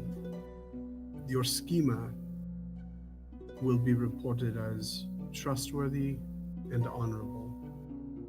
And I will make sure that High Arbiter Vale knows you by name. Oh, that's okay. You don't have to tell them about that. The only one that I really just want to make happy is Master Beezatooth. Well, to make Master Beezatooth happy, his subjects need to have high rankings within the guild architecture. You should know this. And so, Give me a deception check. yeah. Shit. How far can we dig this hole? I know, right? Okay. Continue. But that's neither here nor there. I would like to speak to you regarding the other schemers.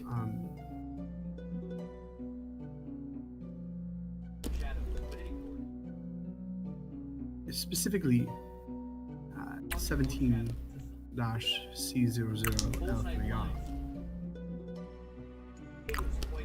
The thermal opposite of fire, the elemental counterweight. Obviously, Beezatooth.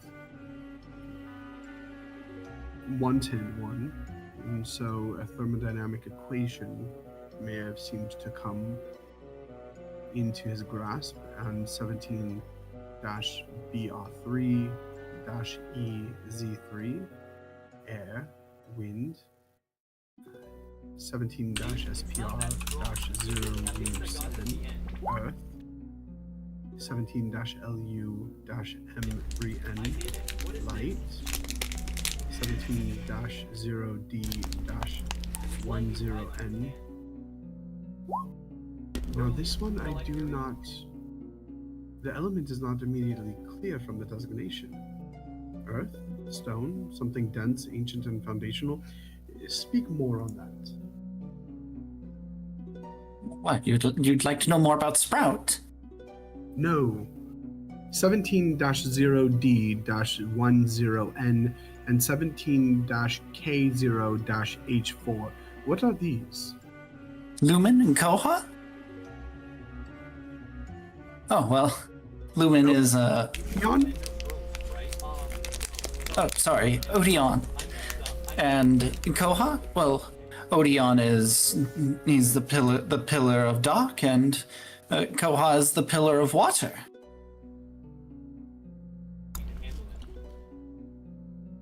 Okay. DM, Yes. would I be able to remember the purposes of gathering all of the pillars? This would actually be a scheme that Beezatooth did not grant you any access to. Any knowledge that the pillars are or what they could be for are something that has come after your time with Beezatooth. That makes sense.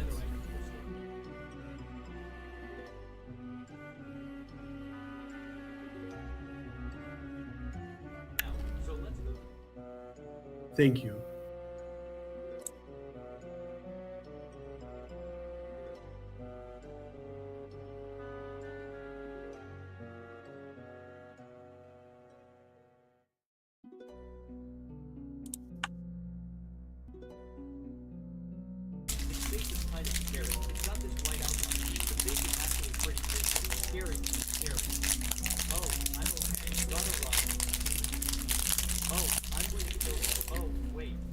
All right, I'm just gonna, as this continues happening, I am just kind of lost in this knowledge, and there's just this kind of strange sensation.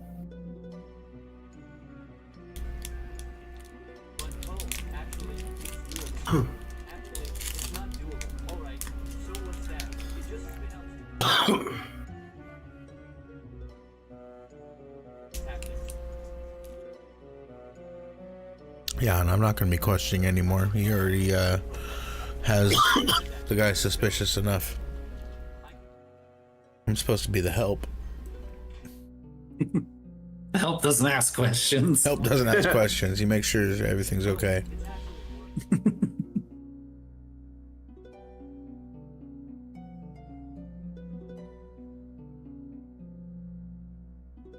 So I'm quiet. Just calculate.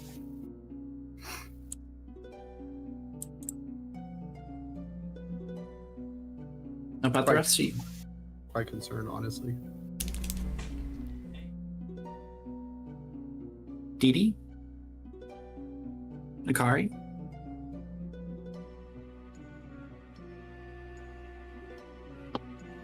Sparky, that thing you did with the 2 fireballs.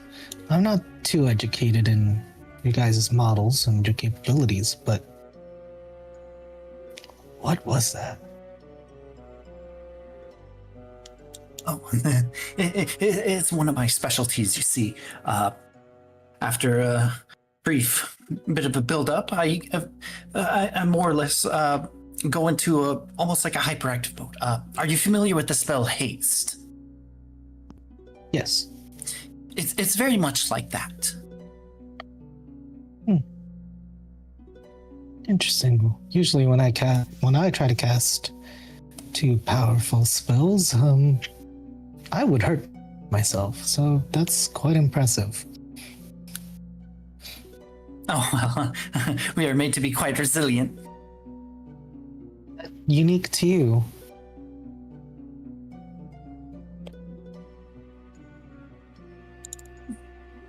Yes. Resilient, you say? And I look over towards Oro. I almost said Knowing that fascinating. Oro folds like a piece of paper. Gosh dang, Cher has been in the family for generations at every single potluck, Easter celebration, 4th of July. Old Rusty. This plastic chair that we got for 90 cents in the 80s has been in the Orinarius line for generations. Folding. Gets back up every time.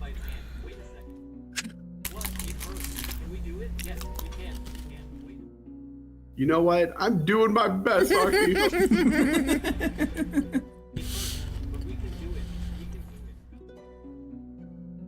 Listen, I can't be both the main healer and the main tank.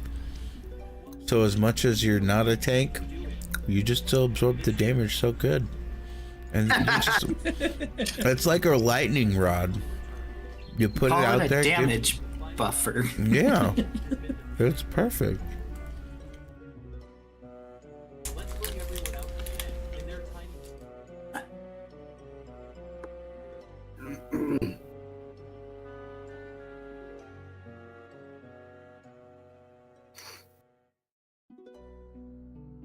Yeah. Was there any other questions, or do you all keep following along?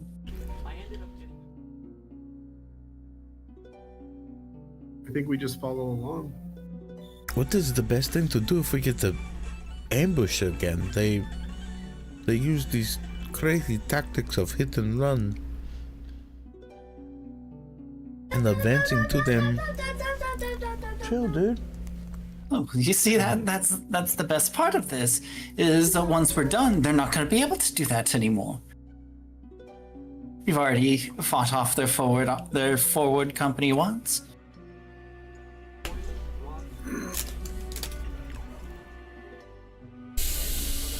This is gonna suck.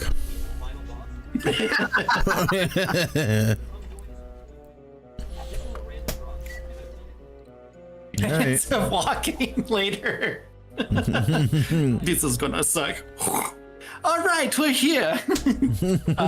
As you all walk along the swamp waters, kind of going this way and that, the natural sounds and smells still filling the air as you continue walking along until you see in the distance a large pond.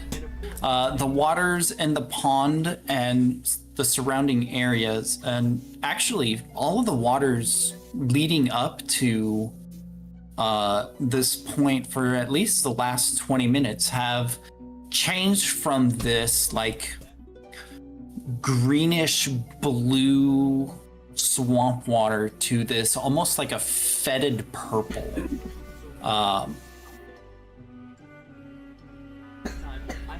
And as you find this lake of purplish water in the center, you see what looks like to be an old fort that has almost been kind of completely overgrown with vine and other plant growth. You see that the ballustas and the walls themselves are this thick vine that intertwines with stone, holding the ruins of whatever this place used to be in tow and held together. You see, leading up to two of the faces of this fort appear to be these bridges of vines with these soft, glowing pink bioluminescent flowers dimly lighting the path.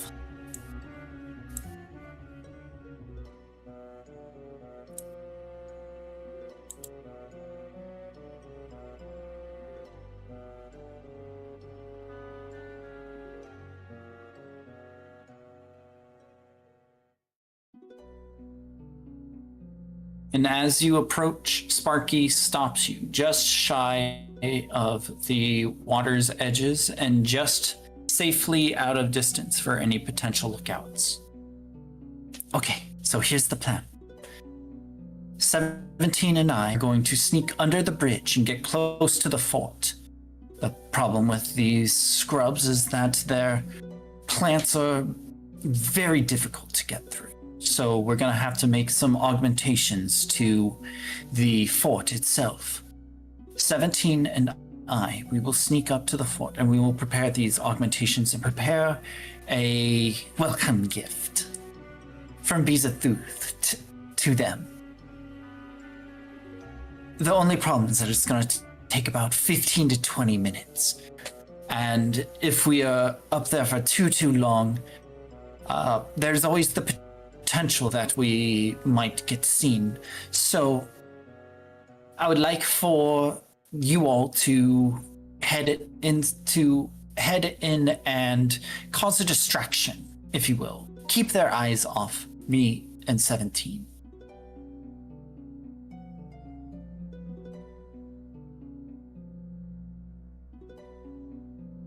If they catch on, this will be a lot more difficult than it would be otherwise. I think I can easily catch fire types like this one. Sounds like being bait Let's go with this one. and taking a bunch It's of not damage.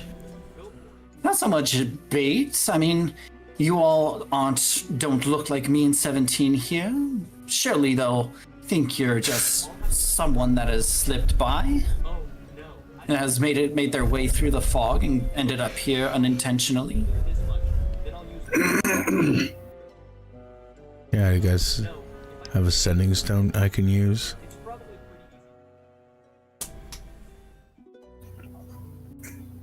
Everyone should have one.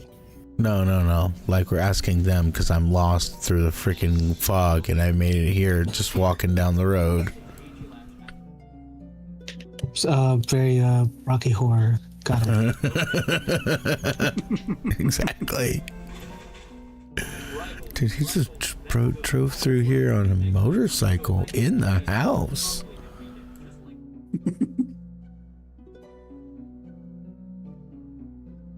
Okay, if that is what you want. And I look towards Oro like... I shrug my shoulders and I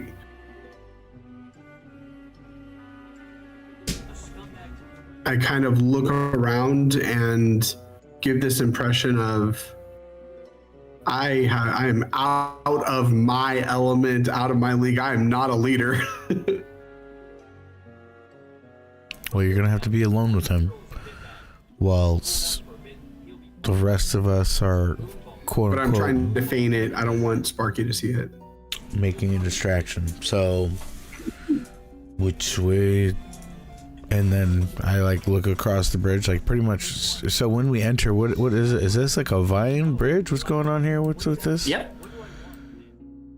And then below us, It is how a bridge far of vines. down is that? And is that, you said that's water? It's like a 5 foot. It's like a 5-10 foot drop, and yeah, it's like this purplish, sickly looking water. Okay.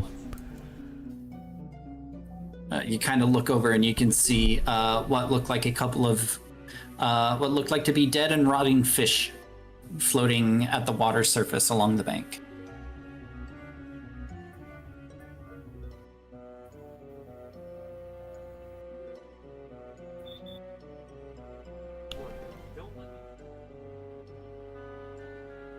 All right, before we push forward, I'm going to go ahead and use bless. Take a second. Drop to one knee. Say a quick little prayer. I'll target myself, Akadi, and I guess I think Dee. Yeah. Okay. And then yes. Is anybody else? Does everybody else healed at least a fair bit, right? Nobody's looking dead anymore. Correct. After okay. Doing all right.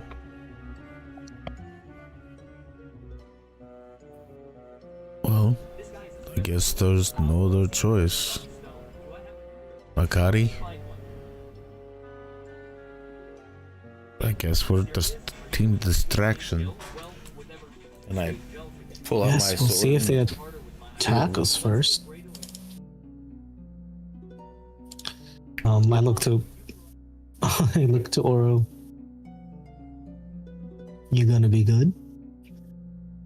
Am I gonna be good? Of course, Akari. Why do you? And you see, I am like fretting. Of course he's gonna be good. He's got me with him. Sparky lays an arm over your shoulder. Do you doubt my capabilities? And I am like, I just have a job, and I'm being told not to do that job. You're right. You're right. My apologies. Yes, I will be fine. But I do one addendum, if you would, to this is I would like the team to be rather closer than what it seems your plan is. Can we do that, Sparky? Well, I mean, I don't know how close you expect us to be. We're only gonna be like probably 30, 40 feet away from them at best. But I mean, they go in and make the distraction, but we should be very close behind them. Oh, well, we're gonna be following along underneath the bridge. We gotta get up close to the fort, for the plan to work. Fantastic. Just want to make sure. All right, then just stay 30 feet close to me.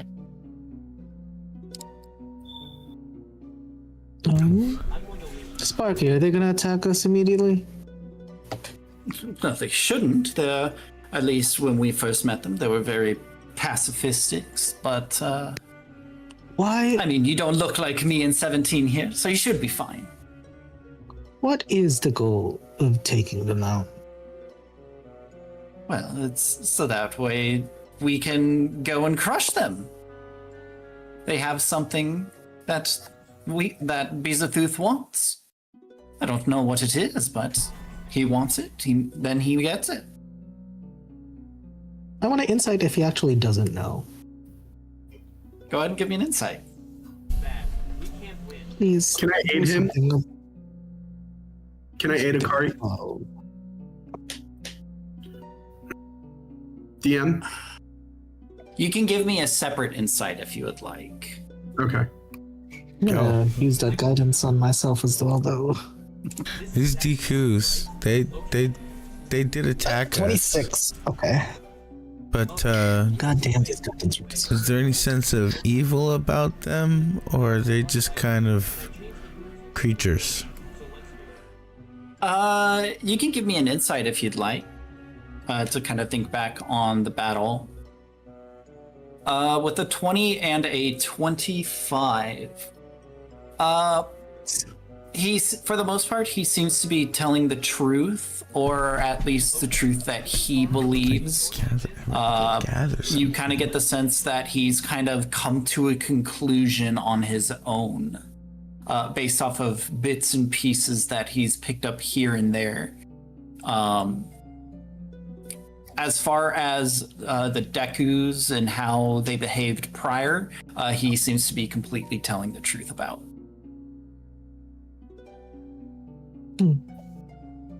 What's your theory then on what it is? On what? And what Beezatooth is looking for?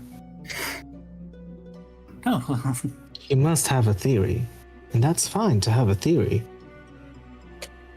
I mean, of course I have some theories, but I mean...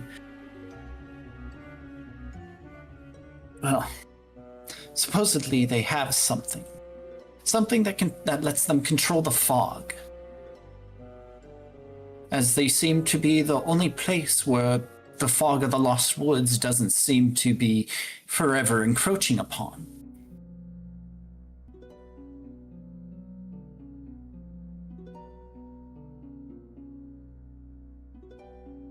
Almost like the fog is protecting this place. It definitely is. Good. I'm going to die. Hyrule protecting itself. If I hit it, it'll be fine. If I hit it, I'll hit it. Okay. I'll die from burn. One exchange, rosary reading. Okay. I'll die. No. I say we push forward and at least see what these things have to say. If I see a baby Deku nut, I swear to God. Can I, DM? Yes. Before we do it, I hear Arhihope say, "Okay, I guess we press forward," and then I go, "Wait." I turn to Sparky. Sparky, may I speak with my team before we enter in? There's a possibility, given the amount of sharpshooter ability these creatures seem to have evolved, that we may lose one in this. You said this is their dugout, their hideout, their home, correct? This is just a fort that they've occupied, not the main army or whoever is at the helm of them, but it is an arm of them, yes. Well, we are a mere 6 people entering into a fort, so I want to rally my troops, if you would allow me to. All right, and if it helps, with us both being 17s, there's nothing. And he lands and he lays a hand gently on your shoulder and looks you dead in the eyes. Nothing we cannot accomplish together. Yes, you are right. And I lay a hand on his shoulder and I look him in the eyes. There is nothing we cannot accomplish. And then I say, now, if you would give me a moment. He does so and allows you to step away to the rest of the group out of earshot. Fantastic. Okay, I go to you guys and I go, holy shit, I have no idea what I am doing. Please, I don't want to kill these creatures. They seem so very cute. And it seems like we are taking something away from them and I have no idea. I need you guys to help me out here. Do we kill him now? What if, while we're supposed to be distracting them, you're actually distracting him and we help the creatures escape? This is their home. What do you mean escape? Where are they going to go? Just hide them for a little bit. You have to sabotage whatever he's going to be setting up. That is what I am saying. But how do we signal to them that we are friend, not foe? Well, they're not gonna attack us immediately since we don't look like you. But they will attack me. We hide. Yeah, exactly. That's fine. We can get information from them. But we're going to be a mere 30 feet away. That's why we're going to be the ones talking to them to distract them. But if we're not going to take him down now, you need to sabotage whatever he's going to be setting up. I worry very much about these things and their life expectancy going to about 0 with 2 fire genasi inside of their wooden homes, deep inside of there, looking for some sort of item, but you won't even let us know what it is.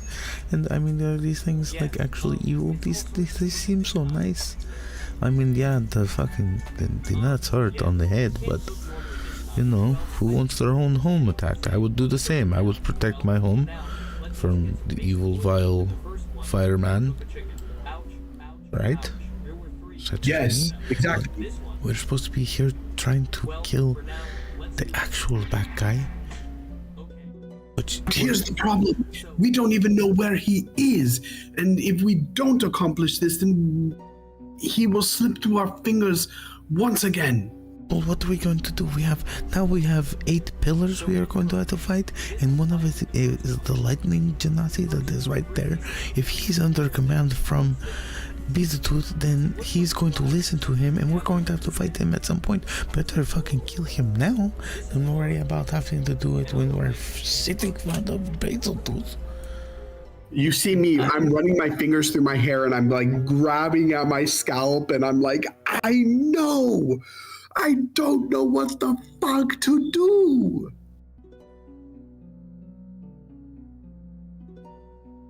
Akari, you were always the voice of reason. This doesn't make sense.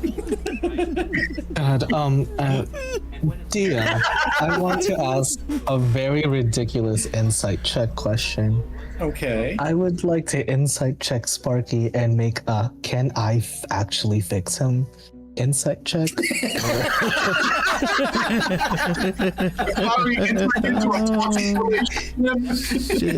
Go ahead and give me an insight check. Okay. Oh, that's too good. He's guidancing. Please. No. Oh shit! No. Oh. Oh my gosh! With a 15, we needed a 20. he seems fixable. Oh no, that is at the beginning of every toxic relationship with Ari saying no.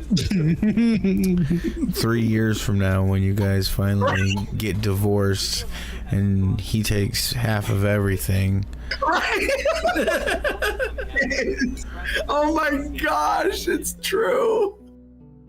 It's like I don't want to kill Sparky either. Like I don't want to do that. You made me choke. It could be lethargic. Sign a prenup.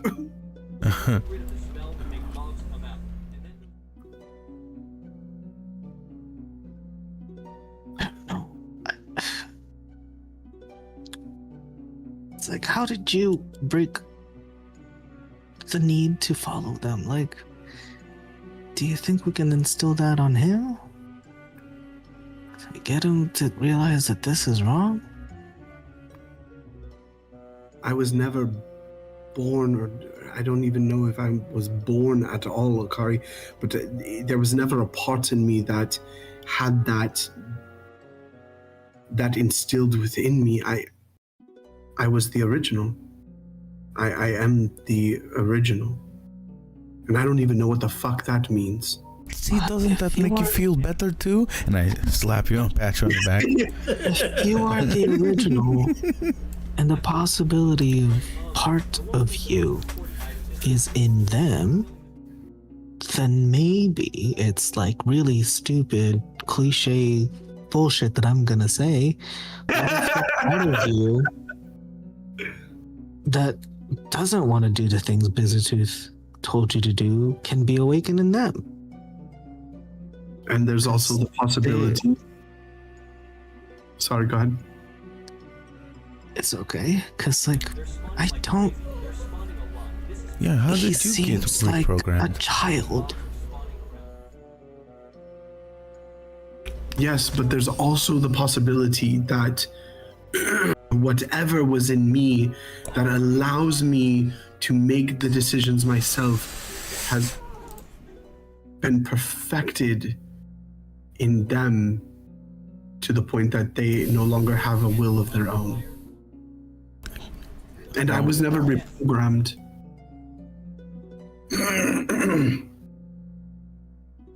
He was just drawing things from me, putting things in me, things I don't even recall most of the time, but I have nightmares of it still.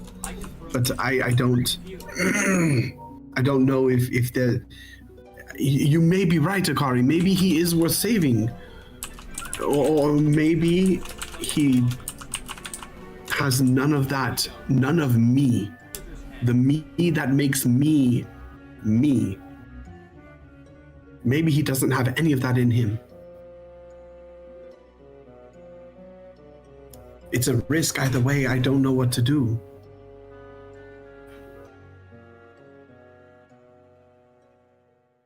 Told I you just what know he's that- gonna do. Like, has he told you what the surprise is? No.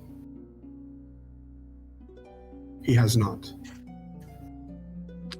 I mean, I guess the only stupid question that I can think to ask if he has any will of his own is if he does anything for fun other than follow orders. And if he does, So then you I want to think go? that there's a chance. I don't want to kill the Deku Scrubs. I don't want to kill him because we're gonna need to know where mean, Beezletooth is. It would be great if we could turn all 8 of the elements upon Beezletooth, but the likelihood of that happening I see is very, very little. Unless somehow on Orinarius, 17, and I look up and away from the huddle, looking back over towards Sparky, who I Sparky assume... catches your eyes and he waves really quick. I look, put my head back in the huddle. Yeah, I don't think that's... anyways, it just... Are we going back over He's there? too whimsical. He's We're too going to whimsical. go back over there and ask him what he does in his free time? No, if they end up being alone together setting up the traps, it would be a good time to ask, but look at him. There's too much whimsy there to be fully broken.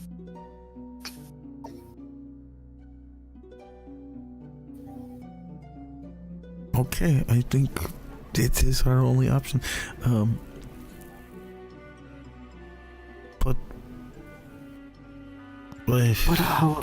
there's nothing else we can do. We push forward, and if he's savable, he is. If not, we kill him. Because I'd rather do it here than have to do it there. And does everybody agree that we do not want to destroy or bring this village to burning to the ground, right? Correct. However, if Correct. they start attacking us, that is going to be hard not to defend ourselves. However, if I see a baby Deku nut, I'm out of here. I'm not going to destroy these peaceful little native people after we're entering their home to find some sort of lost treasure that they keep that Beezletooth is looking for, because that's just going to be getting him what he wants. Exactly. That cannot happen. We have no idea what by the gods he may be up to. Everybody in agreement of that? Yes. That's why I don't want to kill anybody. Yes. Well, I mean, Akari, can we kill him? Didi, you look malevolent. I look malevolent? Didi enjoys killing sweet, innocent things. Look at her. Look, yes. No, I don't.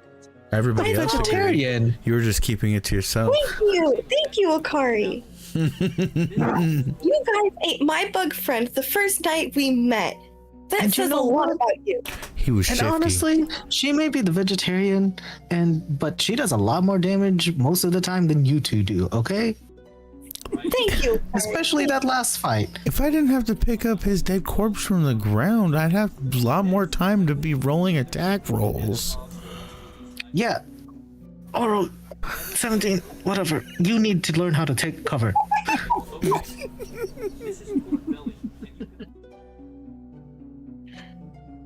Aura, out of all of us, who really looks the most evil? Or 17, sorry. Well, Gaday's not here anymore, so Beat?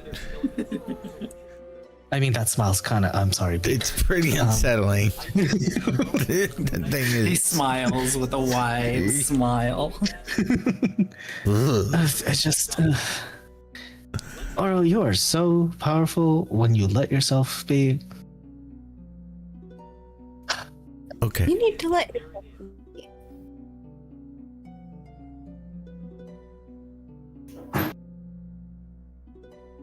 We push forward, but no killing. And if you need help, you call. But I'm also Ow. considering popping my wings You have our and just stone. flying and yelling. Please, And thank you, Corey. You have the sending stone. If you need Right, I help, forgot. or if you have that to communicate with us. But Okay. if there's a way that you can sabotage that trap without it being too obvious, but learn more about him. Learn about Sparky, not the Sp.4-RK13's. I don't know. Learn about Perfectly Sparky. said. Good. What if I grab a stone and I smash him over the head with it? I think that is the opposite of what he was going for. More, It's the opposite of what I want to happen. more of a emotional attachment instead of a physical rocky attachment. Oh. Okay. I can do this, right? I can do this. Okay. All right. I think I'm ready.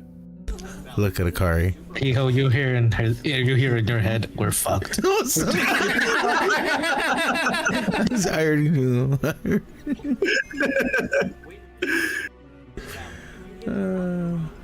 Okay, you guys go in first and we'll be 30 feet behind. That's the plan. All right, who's the most charismatic? Leader of the sages. I push our heel. You know, I wish I really was. Okay, yep, I'll be the representative, but I'm at 12. Beat would absolutely be our charisma. However, Beat is also not in Discord. I know. Yeah. No, the one time a bard needs to talk. Right.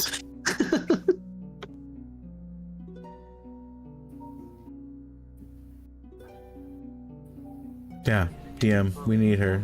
She's our clutch moment right here.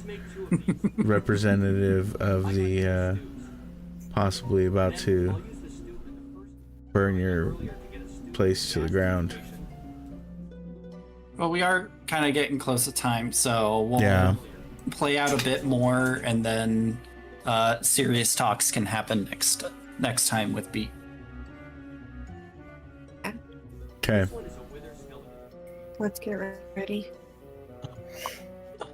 And well, Alright. we find out what happens when they see us across the bridge. Yeah. All right, I push our heel forward. And our hero starts making his way downtown. All right. As you begin approaching and getting to the strange plant-like terrace that grows on the outside of this fort, as you kind of veer around the corner, you see almost like these two plots of soil with these large plants sticking up. As you watch as these two scrubs kind of similar to what you saw out in the swamp, pop up as they both look at you, and you hear them both make like this, like a little squeak noise, as they look directly at you. And you watch as the hollow branch-like mouth on their face begin to oscillate and move as they begin speaking to you. Halt! Who goes there? I hold up my hands. It is okay. Yes, state your business. I am Arhijo. I was lost in Arhijo! Arhijo Montero? Arhijo Montero! Arhijo Montero of State your business. I was lost in the woods. The fog is so dense, and so I was trying to find a place to seek refuge for me and my friends, and we really got just a need to rest and to recuperate, and I was just trying to find a place to come, and this just seemed like such a nice area.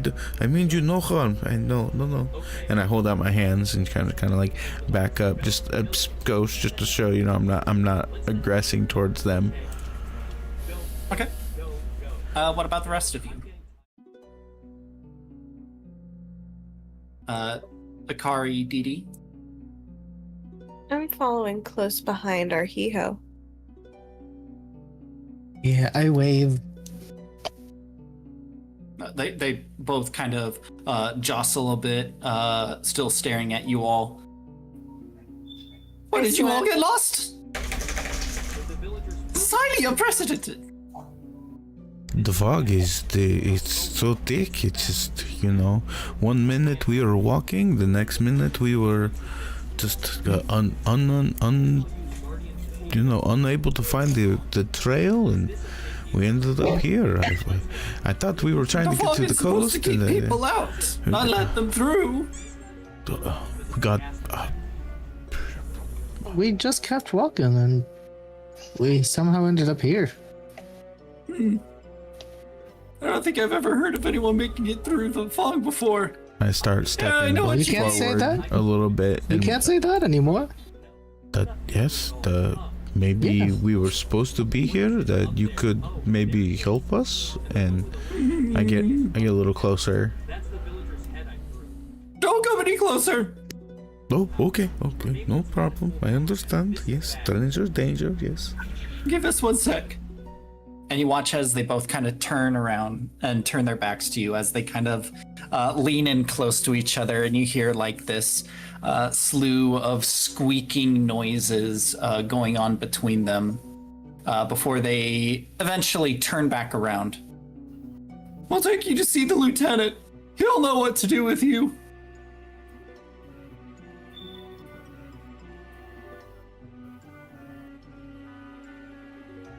Okay. As you watch one of them kind of begin trotting forward as they both turn to you eventually, and the rest of the group say, "Follow us!"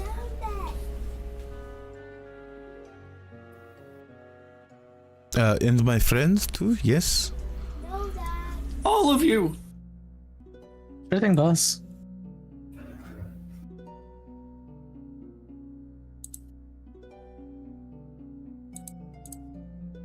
As they lead you into the fort.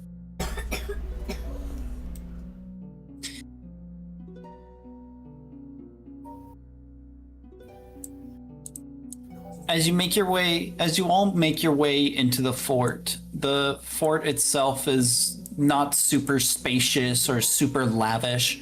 A lot of what still stands seems to be the remains of what used to be here. The only addition that these Deku seem to have added appears to be is the overgrown vegetation. Very thick vines and moss, as well as a slew of other flora, grow rampant within the floors of this, for lack of a better term, overtaken fort. As you look around, you see what appear to be a slew of other scrubs.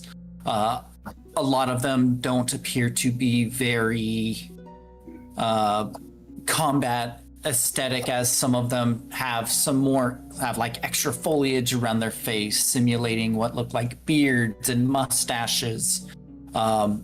And as you kind of look over into some of the turrets, you can see where there's a spot where sunlight can glow and shine in during the day. And where it kind of leads to is what appear to be a number of what appear to be smaller sprouting trees. Nice. A nursery? Yeah, great. Love it. Gotcha. Check mark. As they lead you in, they lead you to the center where you see another scrub standing there, much taller than these ones. He has what appear to be 2 bushels of leaves for hair on the side of his head, with a thin, twiny, vine-like mustache. Upon what would appear to be his chest is a small seed with 2 little leaves sprouting out of it, very much looking like a bow tie. As the scrubs lead you in to him, they say, "Lieutenant Baku, we have some unintentional guests, apparently." He turns away from the table, looking at you all with a very sharp-looking eye. Well, tell me, who are these people then? They do not look like the forces of Beezertooth to me. Yeah, well, apparently they're saying that they had wandered in from the fog. Apparently, instead of being kicked out, they somehow made their way here.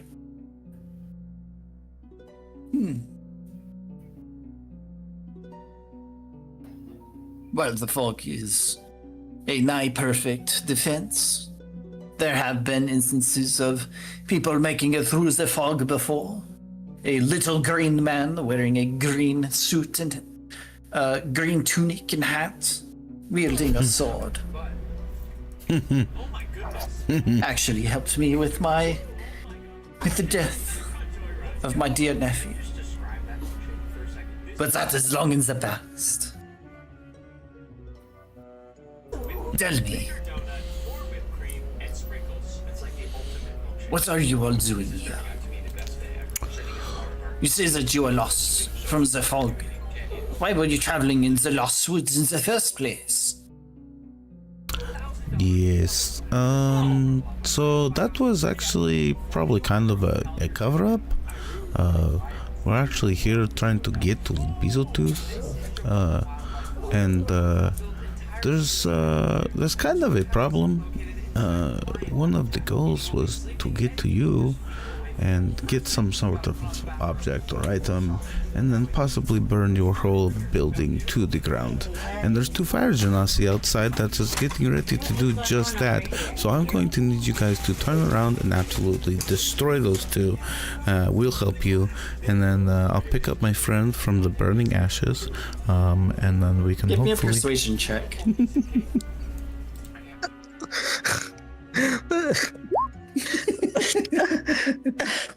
2? Only 1! He looks you up and down. He says, "That is impossible. There is only 1 fire genasi that we are aware of. 2 would be nigh impossible. Why is Beezertooth that? does not have multiple fire genasi at his beck and call." How do you know this? I look him dead in the eye. I don't say a word. I just stand resolute. You Bruh. You dare come into our fortress and try to tell us such brandish lies? I'll step forward. And then you stand here before me, thinking that you could tell me what and what should be doing.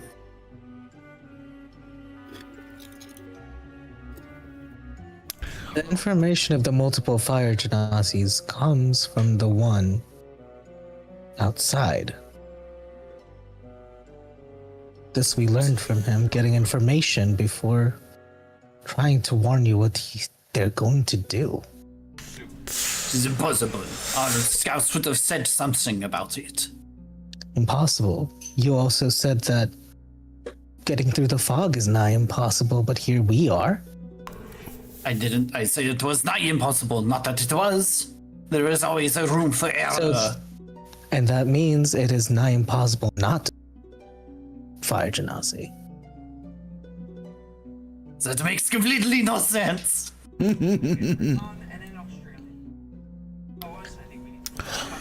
Just because someone can slip through the fog and we know that they can, means not that there can't be two fire genasis and a bit of those thumb. And it sounds like you were underestimating this Bizatooth. And are you with Bizatooth? Are you helping him? Are you for him or against him? Is he a spits some target? sap at your feet, Arhiho. How tall are you? Like 6'10", like almost 7 foot. He's like 3'5", so. Tui.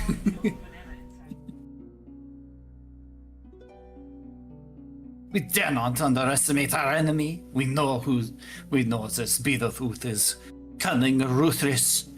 He has his blasted elemental billions that he has running around causing a muck. Well, we are the sages, and we are here to help. And if you do not let me help you, you Never heard of the sage. and all He of waves the his hand at people you. around here, and I start gesturing to the crowd. It's like, have a good chance to not wake up tomorrow. So, I would highly suggest you let me help you and be a part of this, and maybe we have a fighting chance. Or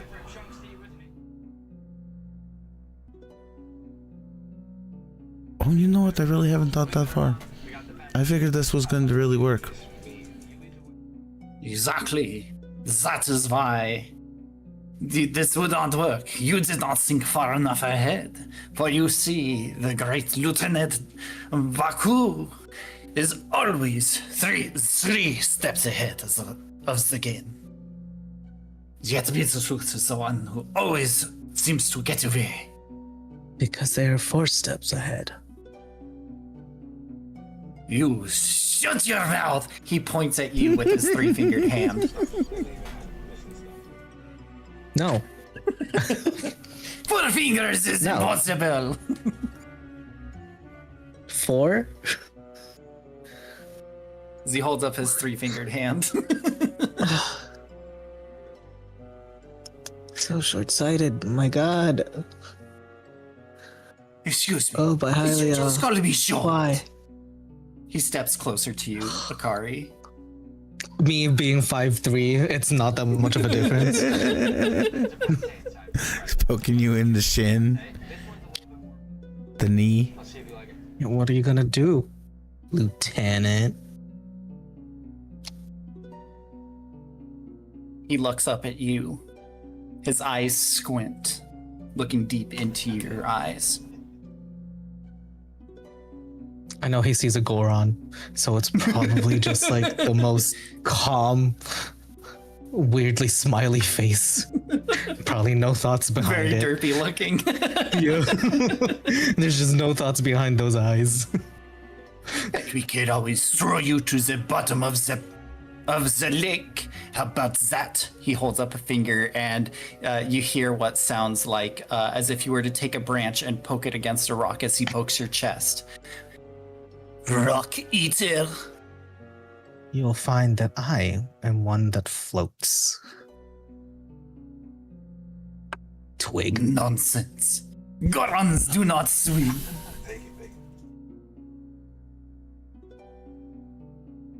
You are either delusional or completely stupid. Are you talking to a mirror? Me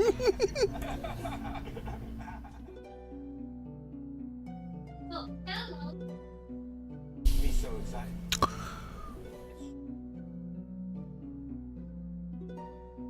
Takes a step back for a sec. Reevaluates you all. I lean over to Akari Meanwhile- and ask, what do you want to do if they're not going to help? Let us help them. In your head, just like, no, fuck this guy. I will kill this guy. You know what? He's a French You know piece of what? shit. We can't burn this place to the ground.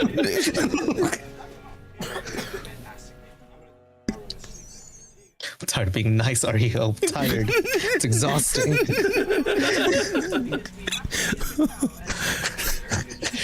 Listen, he's not evil, but he's not good. So, gotta do what you gotta do. Happens. Listen, I tried. I guess, here we go. Meanwhile, outside, as the rest of the party leaves and makes their way over to the scrubs and introduce themselves, and as the scrubs begin to lead them into the fort, Sparky Oro. Sparky reaches over and lightly touches your shoulder, Oro, and he says, "All right, well, stay close behind me." And he's gonna begin making his way under the bridge. All right.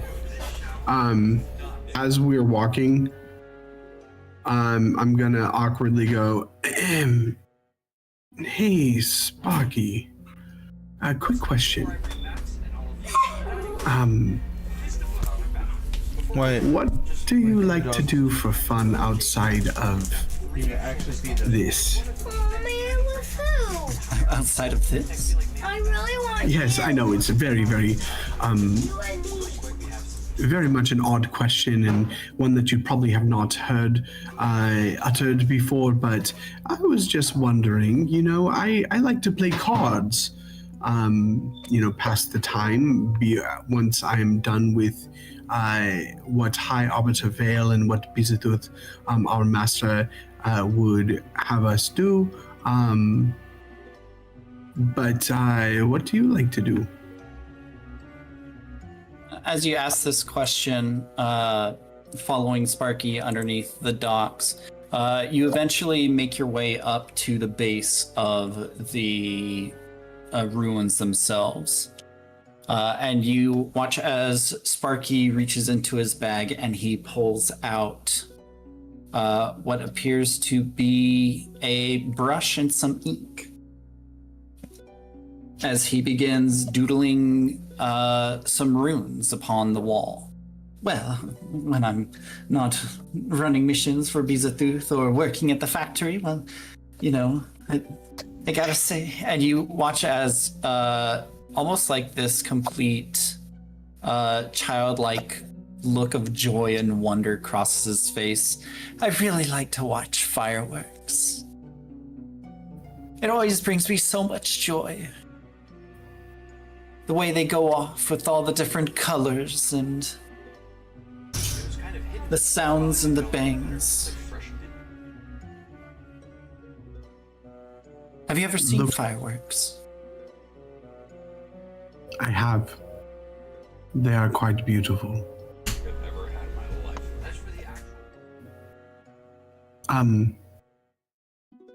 What if I told you I could take you to a place where there are fireworks all the time? You wouldn't have to take me anywhere like that. I get fireworks all the time. Here.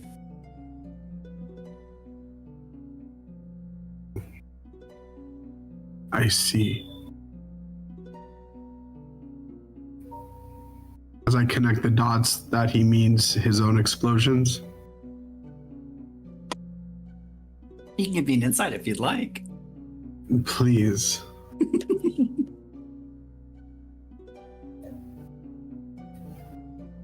15. 15. Yeah, it seems that he is very much kind of referring to his own magic and spells. Sparky, have you ever thought about defying Beezatooth? Defying Beezatooth? What kind of question is that? Are you testing me as he continues to draw the runes? Maybe I am. Maybe I'm not. Answer the question. Well, I wouldn't dream of betraying Master Beezatooth. But have you ever thought of it? Absolutely not. Why would I Never. ever want to betray Master Beezatooth?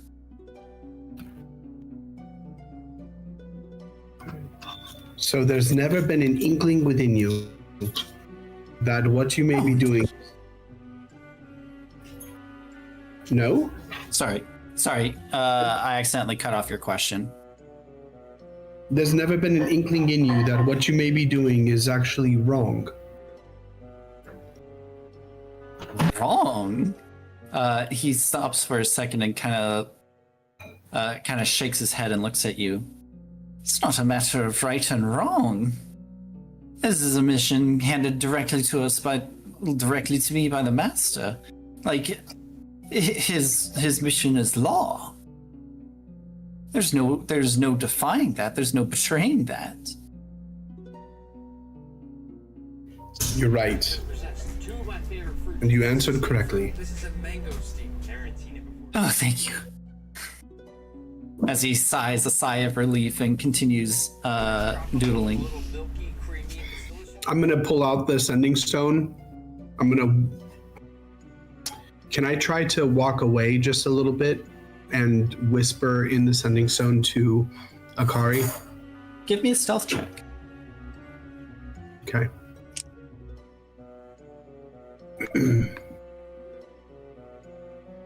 Oh my gosh, of course. As you go to try to slip away, you hear Sparky call back over to you. Hey, don't go anywhere. They're gonna see you. Just stay here and keep an eye out. Make sure that no one's able to spot us. And when the time comes, I really I'm sorry. Sparky, I really need to pee. One of us gets swole. Just drop your trousers and get really close. Just try not to get any inside your thing, inside little 17. The water's toxic here and it caused some really bad problems. Right, sorry. I'll just hold it. I'm gonna try to whisper still. Okay. Ari, it's a no-go. Ari, it's a no-go. By far the craziest hotel I have ever seen. Also, at night, everything lights up. 100% sure? When the sea life starts. Could you tell he was telling the truth? DM, could I? With that 15 insight? Truth as to what? That he wouldn't defy Beezatooth? Oh yeah, he seems like 100% gung-ho set on staying with Beezatooth. Okay. Maybe it's 115. Unfortunately, yes.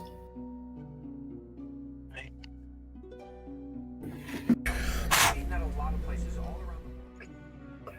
Unfortunately. See if you can get where his whereabouts is.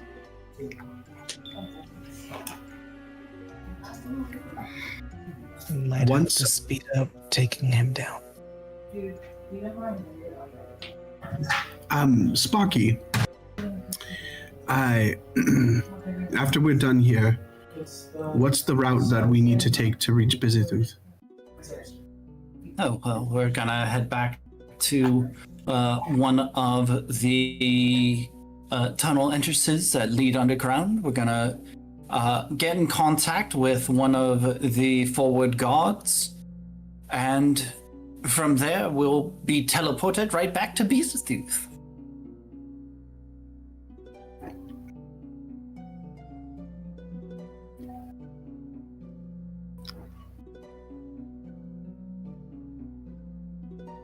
And how do you contact the forward guards?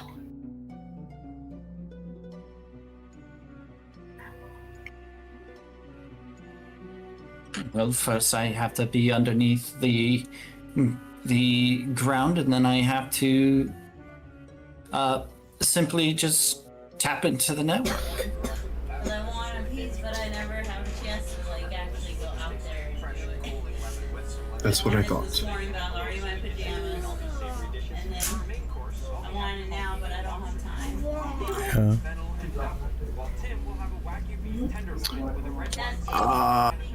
I wish I had hold person.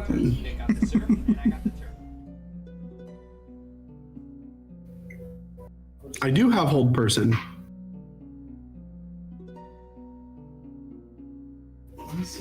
I don't have it prepared though. Uh-oh. Freaking crap, man. Oh my gosh, there's nothing I can do. It's actually really good. Gosh, dang it. Okay, I'm just gonna. Can I have this margarita? I'm gonna tell. I don't even know what to do. Okay. How can I help you with this? Sparky, direct me. What is it that you are doing? Oh, well, see, I just finished adjusting some of the compositions to the vines themselves. Unfortunately, transmutation was never really my specialty.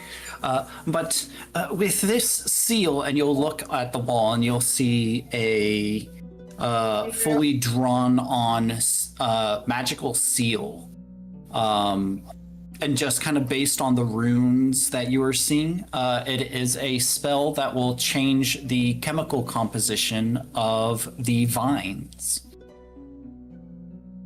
As you watch, as he finishes the last line of the circle, and the lines begin to glow this kind of faint purplish light, he says, "All right, well, with that, we're just about ready.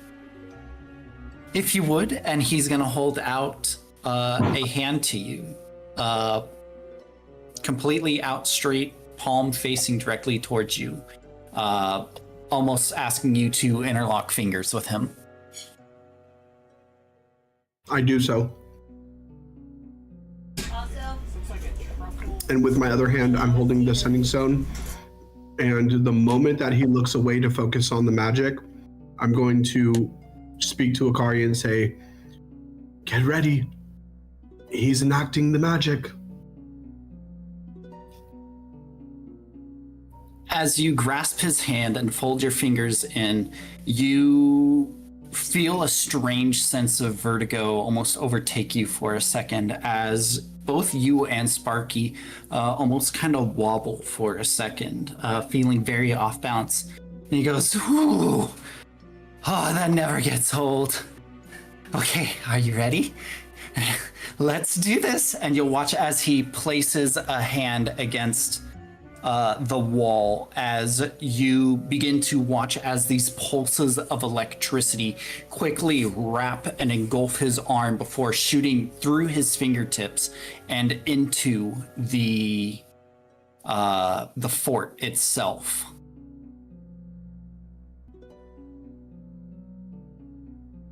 While And he as does, he does that, you hear him say to you, "All right, send me some of that firepower." DM, Yes. as he does that, can I cast with one hand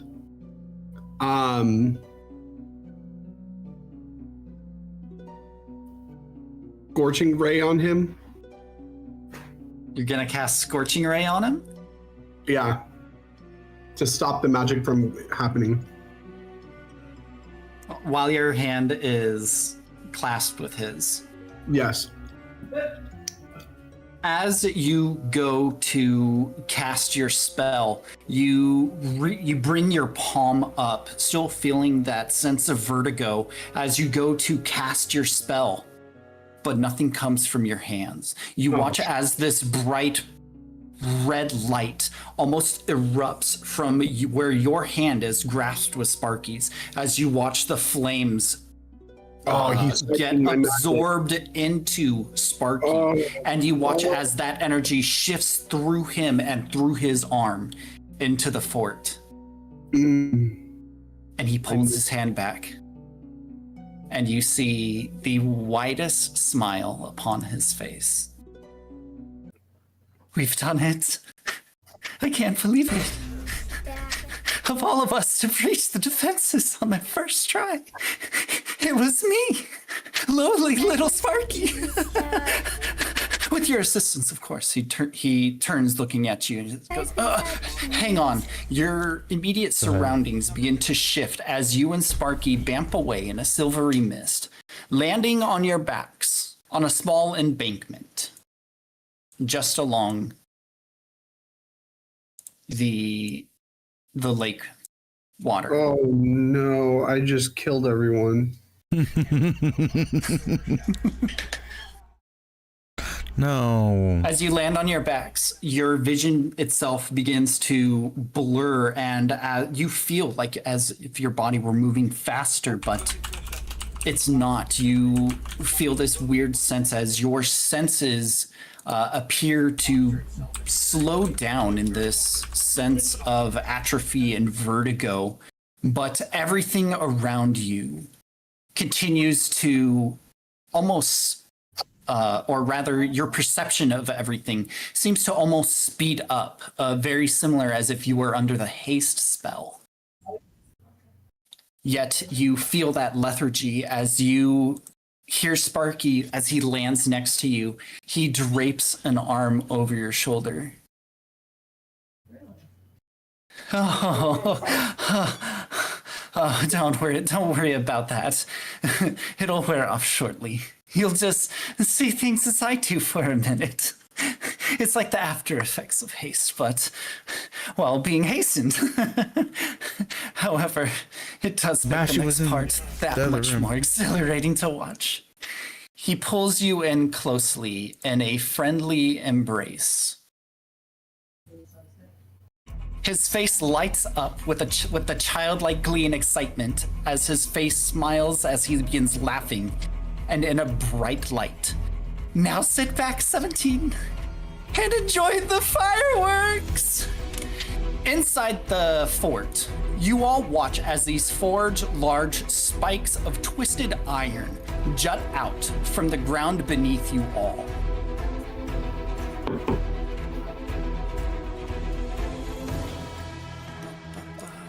Ario's like, I'm getting out of here. As the spikes jut out from the ground, you watch as they begin to violently build up with an electrical charge as the lightning begins to arc and spread out in every which way. You watch and hear the screams of the non-combatant Dekus as the lightning strikes and lashes out, striking the sides of the walls as they begin to light on fire and start to burn. You watch as the lightning lashes out towards you, but it dances around you, avoiding all four of you. And in a brief instant that the lightning lashes out, you watch as it strikes every Deku within the room as they all scream out in pain and agony, as you see the pillars then begin to turn a bright inferno-y red, as all of the pillars erupt, as this great ball of fire gets unleashed all throughout the room. As the flames dance around all of you, you all hear the tragic screaming of all of the Deku, as outside,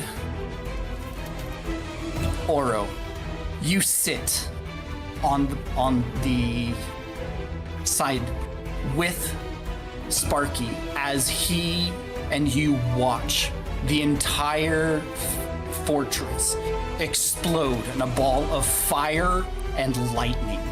And that is where we'll end the session. Great. That's just so. I said sabotage, not help. Listen, I came in here was like, yo, we could turn around, we go outside, whip those fools' ass, you know, boop boop boop, do them up, give them a little 2-piece. But no, we had to be a stuck-up little Frenchman. Yes, that's exactly what we have now. Yes, thank you. That layer Did you have is fun with most that? important. Did you have fun with that? Did you have fun with that? However, I didn't. Oh no, it's gonna be one time. That's sad. Anyways. Oh no, our table. Oh, It's broken. the nursery, the baby Deku, the elderly Deku.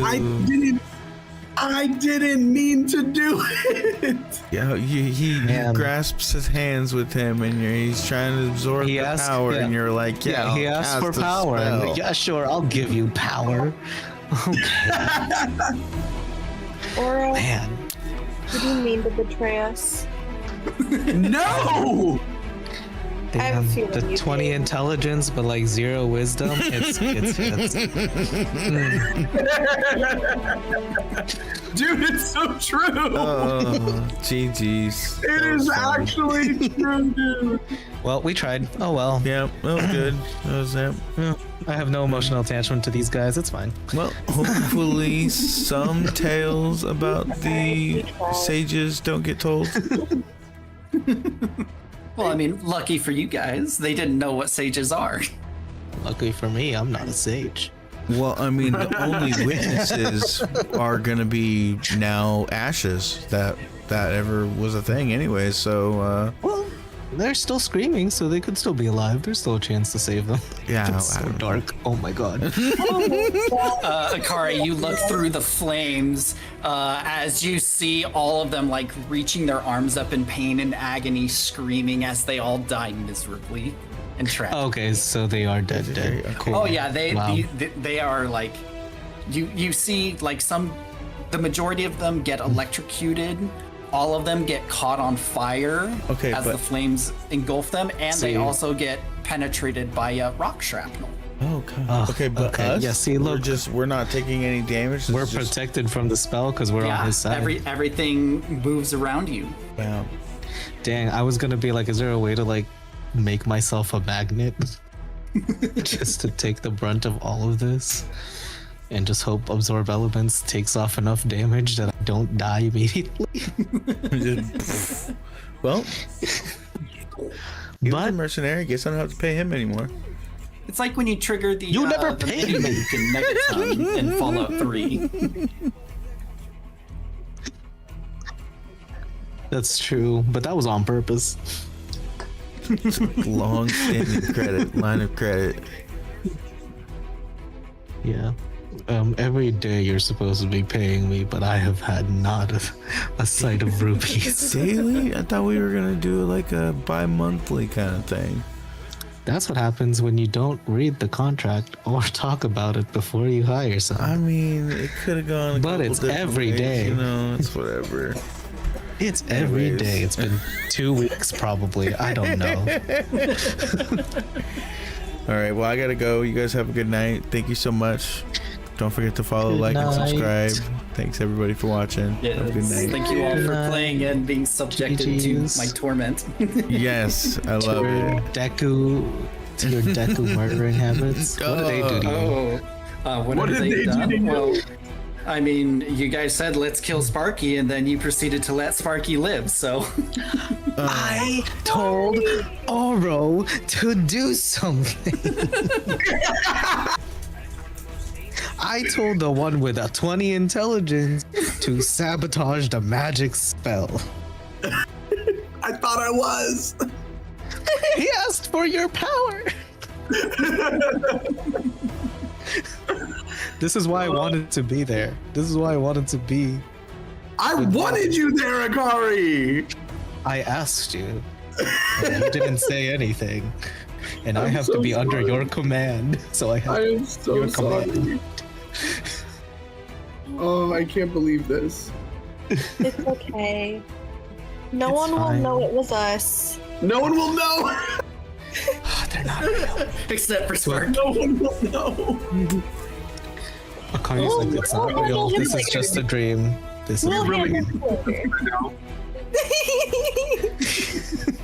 Oh yeah, like Oro, like as the entire fort explodes in this cacophony of fire, like you are like, I'm assuming based on your reaction, you are just like shocked and I am terrified totally- at yeah. this, and you look at Sparky as he is just like in full glee and enjoying the spectacle.